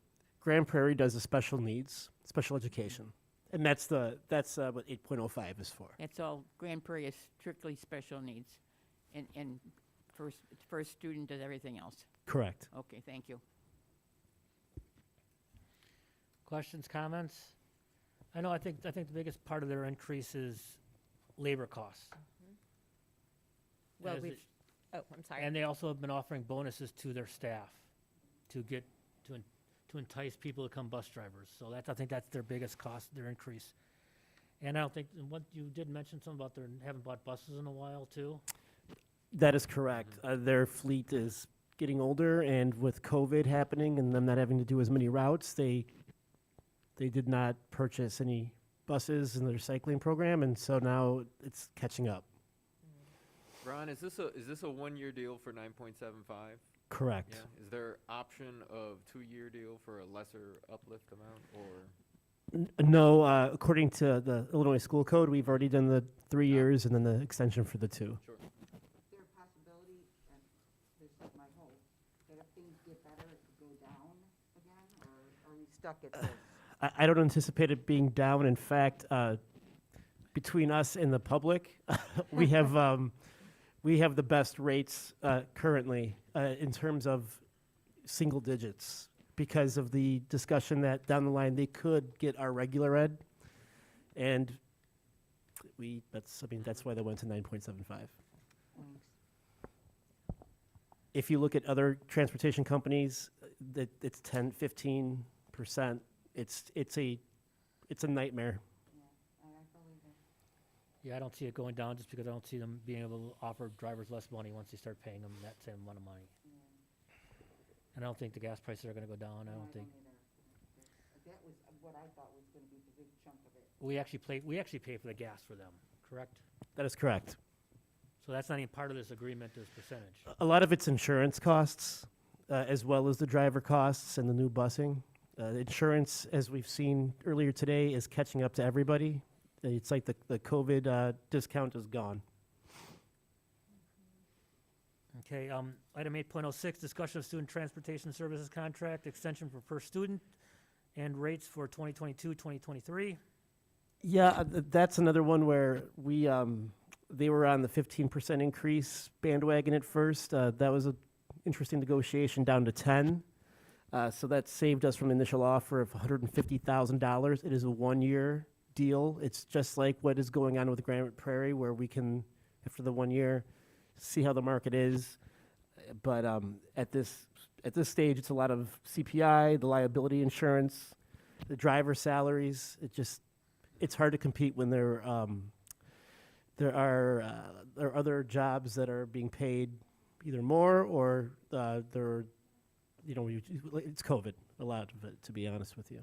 Question to ask the obvious. Can one provider not provide the 2 services? Like, why the two bus providers? Well, from my understanding with the history of it, when they both went out to bid, Grand Prairie was more focused on just special needs because it's a smaller route. However, when Grand Prairie won District 214, they decided to expand their fleet, and now they are interested, it sounds like, in both. Okay. First Student is, frankly, from what I'm understanding, they're struggling in some regard, so it'll be interesting next year. Sure. How many buses do we actually use from can't remember the name of it. From Grand Prairie for the disabled people? Because is it something that we could do ourselves? That would be not advisable at all. No, Okay. I mean, and then we'd have the burden of the drivers, the busing. I mean, you're looking at $100,000 per bus. You're looking at driver salaries and Okay, benefits where you're. You don't have to go on, I understand. Yeah. Just was wondering. There's 100, give or take, at least 100 routes between the 2 companies. So that's, I mean, we do rely extensively on transportation in the district. Well, thank you for negotiating the rates, because it's a substantial reduction you were able to negotiate. Wish it was more. Okay, item 8.07, discussion of award of flooring replacement at Friendship Junior High. So I got to give, I almost said Dr. Tiarina, Mr. Tiarina, a lot of credit for this one. We knew that there was issues at Friendship with its foundation. That's been rectified, but now the flooring has to be corrected. I'm going to look and find pictures of the bowing that was occurring when we first noticed that this had to be taken care of. So due to the past and how things were taken care of, the insurance company said that we're on our own with this one. So for the floor replacement, it would cost $190,323 at Friendship Junior High. And this is all from the flooding. That, at the gym? Is this? That's Holmes, I believe you're mentioning. Friendship was, what we noticed was at the foundation, there was water every couple of years that has trickled in under the foundation and went under the flooring At Friendship, okay. at the gym floor. And so with the vapor barrier wasn't doing its job, and in the past, even the district has attempted to try and So this was mitigate not that. an insurance situation? Correct. Okay. This is the benefit of having a 60 fund. The question is, since it's over a certain amount, how come it's not going out to bid? We are going under the TIPS contract, which is the interlocal purchasing system. So it's already been out to bid by a cooperative. And so what they've done is they've compared it with other companies. And from there, they determine the winner. So it's almost like a state contract of sorts, but this one's in Texas, but we have the right to jump on it. After consulting with our attorneys, we talked about making sure at least we bring awareness that even though we didn't take this out to bid, it has been out to bid, so we have the right to jump on this one as a cooperative. And a quick question, does this include the bleachers? Is the bleachers a separate contract? It does not. It's just the flooring. The bleachers are going to be a separate issue. It's kind of like in the finance committee, we talked about how the bleachers are not ADA compliant, and the minute we remove them, now we've touched them. So then that's going to be an additional cost. So we lose the grandfathering on the old bleachers and have to replace them at that point. Correct.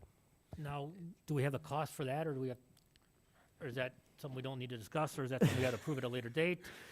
We will talk at a later date with that one, but I'm anticipating. I don't know. I mean, with inflation and with the supplies and materials going up so much, I couldn't guess.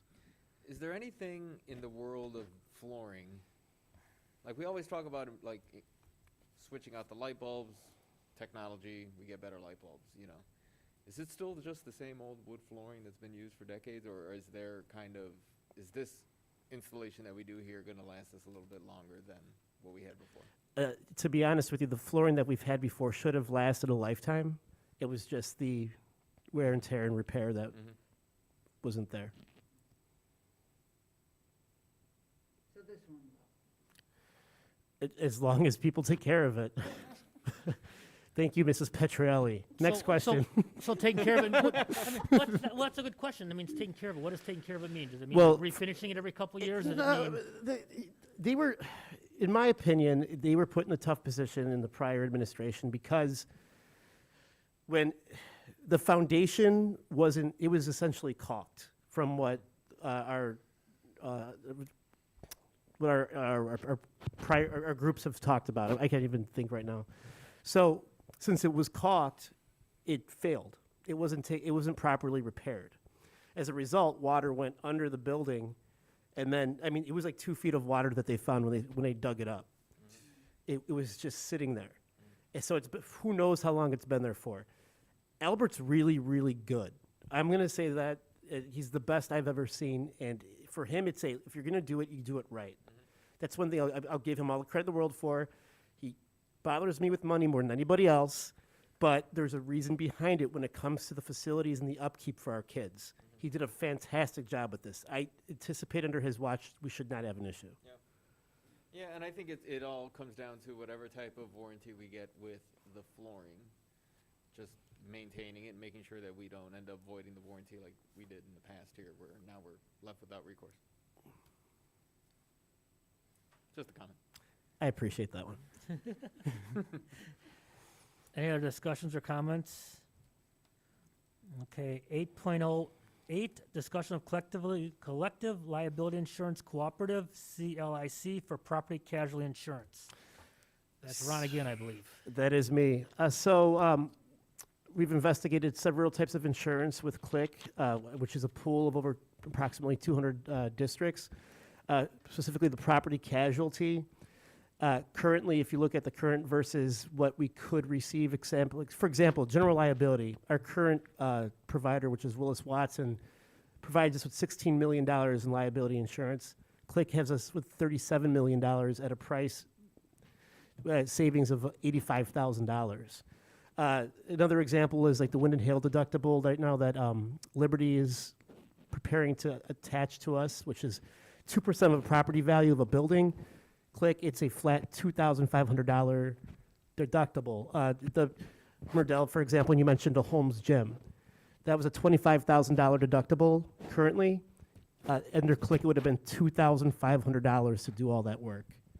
So cyber coverage, everyone's ready to drop everybody with education, with all the malware happening. We get a free $2 million coverage in addition to whatever we have to step with going forward. We can ask for more.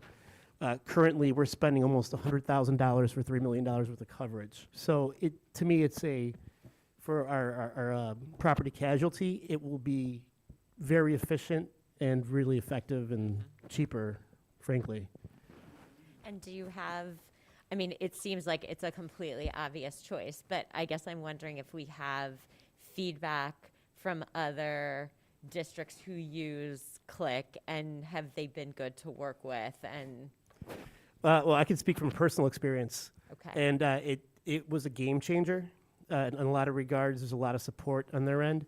A lot of districts that are, I mean, there's a reason why you have almost a quarter of the districts in the state that are just under this one, which is Gallagher Bassett, who they work with, which is down the road here in Arlington Heights, or Rolling Meadows, one of the two.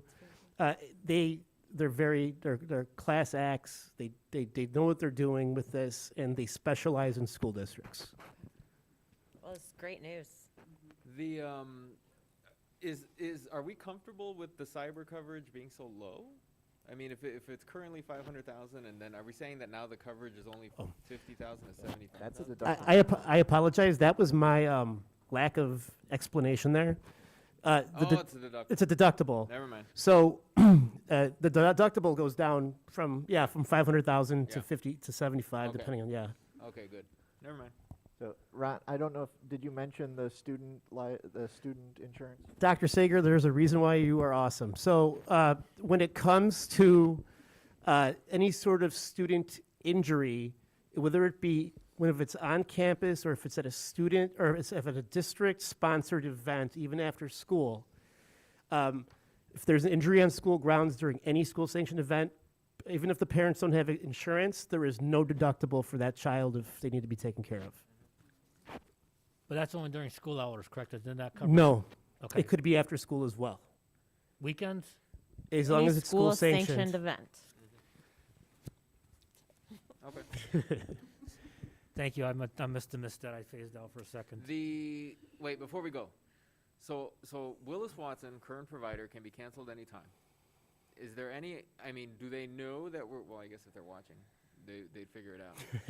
Opportunity to negotiate and get better deals with them if they think we're leaving? I can ask them, but it was, if you ask Mr. Gray about cyber coverage, for example, it has been quite the experience in terms of his team's time. Sure. I can ask, I'm just curious. definitely, but I don't anticipate it working out for them with that piece. Yeah. And if you are watching Willis Watson, you'll get my letter eventually if this works out. Yeah. Thank you, Ron. Any other questions or comments? Okay, 9.0, consent agenda. Can I get a motion? I move to approve the consent agenda, 9.01, regular and closed session meetings for January, 9.02, disbursements, resolution and listing, and 9.03, acceptance of financial reports, 9.04, acceptance of recommendations of the human resources, compensation for ESP, certified staff contracts, retirements and absences and so forth, and 9.05, approval to destroy 18-month-old or older closed session recordings. Second. Any questions or comments? It was a mouthful. Yes, it was a mouthful. Roll call, please. Seconded by Dr. Sager. Did you hear that? Yes. Okay. Roll call, please. Espino. Aye. Lang. Aye. Mencia. Aye. Petrelli. Aye. Reed.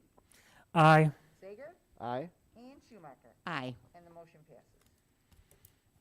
All right, now we have some action items.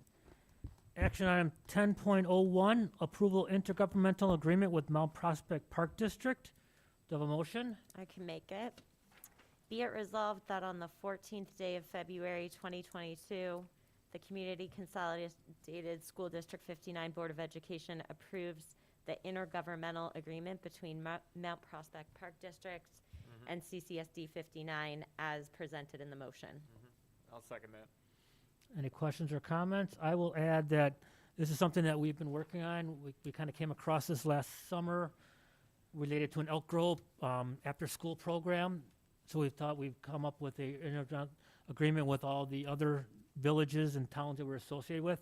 This is the second one, correct? We still have Arlington Heights and Mount Prospect, or Des Plaines to go? We already have one with Arlington Heights. Des Plaines, we don't have any sort of work with them, so there really isn't a need at this time. So, and this is meant to cover, the use of our buildings, after-school stuff, kind of like if anything comes up, we have like an agreement, kind of like what we were talking about earlier with our board policies and stuff like that. Roll call, please. Lang, Aye. Mencia, Aye. Petrielli, aye. Reed, Aye. Sager, Aye. Schumacher, Aye. and Espino. Aye. And the motion passes. Okay. Item 10.02, approval of District 59 Education Foundation donation. Do I have a motion? I'll make the motion.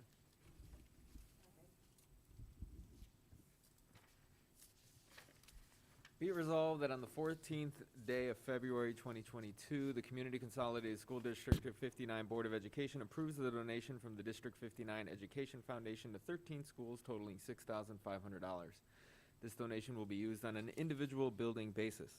Be it further resolved that the superintendent shall communicate to the District 59 Education Foundation in writing expressing the appreciation of the members of the Board of Education, and that this donation shall be listed in the official minutes of this meeting. I'll second. I kind of want to recognize the District Education Foundation. They're a small group of ladies that work very hard, and I appreciate their efforts. I go to their meetings every month. Probably will miss the one tomorrow, but they are hardworking and they're really trying to do things to help the district out. So I want to say thank you to them. And I'd just like to add that some of the members of that committee are past members of our board and Yes, that is true too. still Yes. interested. Yep. And I believe they have a new website. I don't want to say it offhand. I can't remember the address, but if you Google them, please give their website a look. Yeah, I know they're working on that. Roll call, please. Mencia, Aye. Petrielli, aye. Reed, Aye. Sager, Aye. Schumacher, Aye. Espino, Aye. and Lang. Aye. And the motion passes.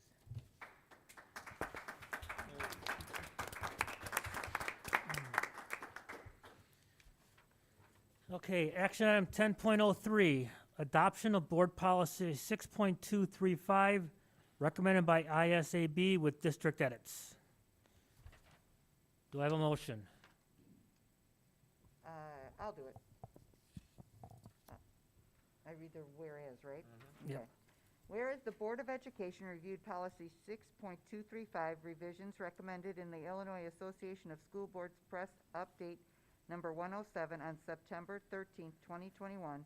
Therefore, be it resolved that the Community Consolidated School District Board of Education approves the recommended revisions with district edits to proposed policy 6.235 as recommended, amended to the Community Consolidated School District 59 Board of Education Policy Manual, adopted this 14th day of February 2022 by a roll call vote as follows. I'll second. Okay, who did it? I don't care. Okay, I can split you on that one. Any questions, comments? Okay, roll call, please. Petrielli, aye. Reed, Aye. Sager, Aye. Schumacher, Aye. Espino, Aye. Lang, Aye. Mencia. Aye. And the motion passes. Thank you. 11.0, new and continuing business and announcements.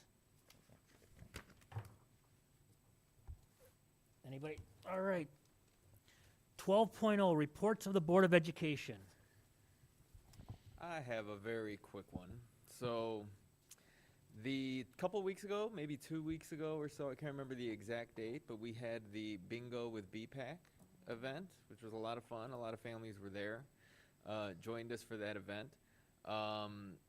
That same week, we also had World Read Aloud Day, and I'm sure a lot of us spoke and read at a lot of our schools, you know, so it's kind of putting things in perspective of why we do what we do up here, is those types of events and that type of interaction that we have with the families that really makes this volunteering that we do worthwhile. So it was a lot of fun. I look forward to more events as we keep going on. Yeah, I'd like to say that I got to attend with another board member and many other, well, I think 3 board members were there, and a lot of the district staff was there at the, what's it called? I was signed up to go, but the weather was so bad that day, I canceled, and I'm going The another day. multinational Children's Book Day. I think my favorite thing was going to a classroom where I brought a book about diversity, and when we started asking questions to the students didn't really look at diversity. They looked at more the wording of it by saying we had the word minority in there. And they were looking at numbers as being a small or meaning something insignificant, and they weren't looking at each other as being, so that they weren't even seeing the diversity in their classroom. And the classroom was a very diverse classroom, and I was completely impressed and practically floored at how these students did not even, I won't say the word did not recognize it, but they didn't see it. Mm-hmm. They just saw it as, this is my classmate, this is my friend, this is my, my peer. And I thought, I was very impressed with that. I really liked that day because my first class was 2nd grade. They were adorable. The questions and having the conversation, I saw Tom kept coming, he's like, because my discussion was so long. And then I said, oh, I'd really love to come back again. And they said, when, tomorrow? Yeah. I said, I will definitely come back again. And then my 4th graders were really impressive as well. And their teacher is, I know his sister, she's a teacher as well. They're just amazing. But it was fun to do. I've already read at Forest View. I was invited, and they want me to come back again too. And I think along the same vein, I'm very happy that certain teachers or certain schools have invited all of us to have the opportunity to go in. And then I noticed some of you had been to concerts and band whatever. Could we be sure that each school would invite us to all of these events? Because I'm not sure when they're all going on, and I would have gone to more of them if I had I'll take that. known more concerts and so forth. So, Mardell, when you look at the weekly update we get on Friday, Well, I haven't seen it in there, or I would have. up in the upper right corner, there's a link to a 2-week schedule. Okay, I'll And try it basically tell you, it tells you all the PTO meetings On that are going on. Friday. Yeah, up and up. So you But take a in look the at, past, I have actually been invited to Mhm. concerts at the junior highs and so forth. I think it'd be nice if they would invite us. We'll make sure we get a printed copy for you, and we'll work Okay. with our office. Make sure you get that, okay? Yeah. Yeah. okay, any other reports to the Board of Education? So NSSEO meeting was Tuesday of last week after we were delayed by the snow day the week before. And it was, they have these bright stars at the beginning where they bring in students, and this week included District 59 student who was working on transitioning from NSSEO schools to Brentwood. And so it was an excellent showcase of the SEL gains that the students make in that program. The Timber Ridge Gym, which was a long-time project, is going to have a ribbon cutting ceremony, and I forget the exact date, but I will send it out with the next. March 2nd. March 2nd, thank you. It's before our next NSSEO meeting, and so I will make sure everybody gets a copy of that when I send out the NSSEO brief. Thank you. Pat, do you want to give an update on the teacher negotiations? Were you talking to me? No, Patty. Tell me. Oh, okay. I think they're going very smoothly. We've made some progress, initial progress where we have common interests, and I think the group is wonderful because the communication is open, and I feel like we're heading in a good direction. And we have another negotiation tomorrow night. Yes. So to let you know, the team is meeting twice a week for about 4 hours a night to go through this. So it's board members and staff and leadership members being at these meetings, working on a contract for our teachers. And there's also a cameo contract going to be negotiations starting so too. So people will be busy. Susan, do you know when the next curriculum meeting is? It's in April. April, okay, thank you. Okay. Okay, good. And we had a finance meeting last Right. week that 3 of us were at. Okay, item 13.0, superintendent reports. 13.01 would be FOIA requests. District 59 has processed and completed 2 FOIA requests since the last report to the board, and we are currently working on 3 FOIA requests that we will give you an update on in March. 13.02, strategic plan department oil reports. We are going to put a pause on those for tonight, so we'll revisit those. I think the winter benchmarking presentation and our follow-up on our equity gave some good progress towards some of our specific goals. So that we will come back next month with those regularly scheduled reports. I do, for the sake of clarity, especially for our online audience, want to just, before we go into closed session, allow the opportunity to clarify what happened earlier with our discussion, because I think we had some confusion perhaps. So the board put on the agenda to discuss the item around our COVID mitigations, which we do pretty much on a monthly basis. And as we all recall, back in August when the board approved our return to school plan, there is allowance in there for the board to direct the administration to make adjustments to those strategies around mitigations as the year proceeds. So for example, when IDPH updated their quarantine policies, we did not have to take a formal board vote. We were able to discuss that amongst our team and then be able to make that change. So the purpose of tonight's meeting was the first opportunity for the board to discuss the current court case regarding masks, and then to have an open discussion in order to help provide some guidance, not a formal vote. And given that we still have pending litigation, it was an opportunity for the board to openly discuss that and then work with the administration and to hear from our public, which was the most important part of tonight's meeting. So we will be, as we said, further having an additional meeting, a special meeting on February 22nd, hopefully with greater clarity around the court hearing. And at that time, we will make it a formal vote for the board to actually give direction in terms of allowing our guidance, if that would be appropriate at the time. If our legal counsel does not authorize us in that way, I will be sure to communicate that to our public and to the board. So again, when we came back from recess, our board members were present. There was nothing discussed during recess amongst our board members regarding anything related to our mitigation strategies. I just want to be very upfront and transparent with our community about that. So that leads us on to 14.0, closed session. Can I have a motion?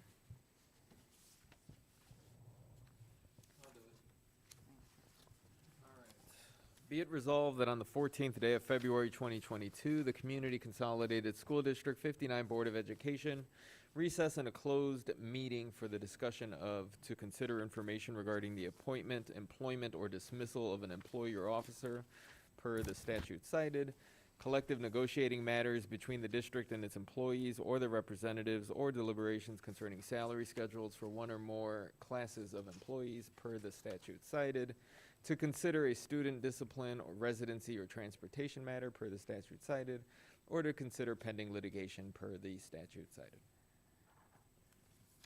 I'll second. Roll call, please.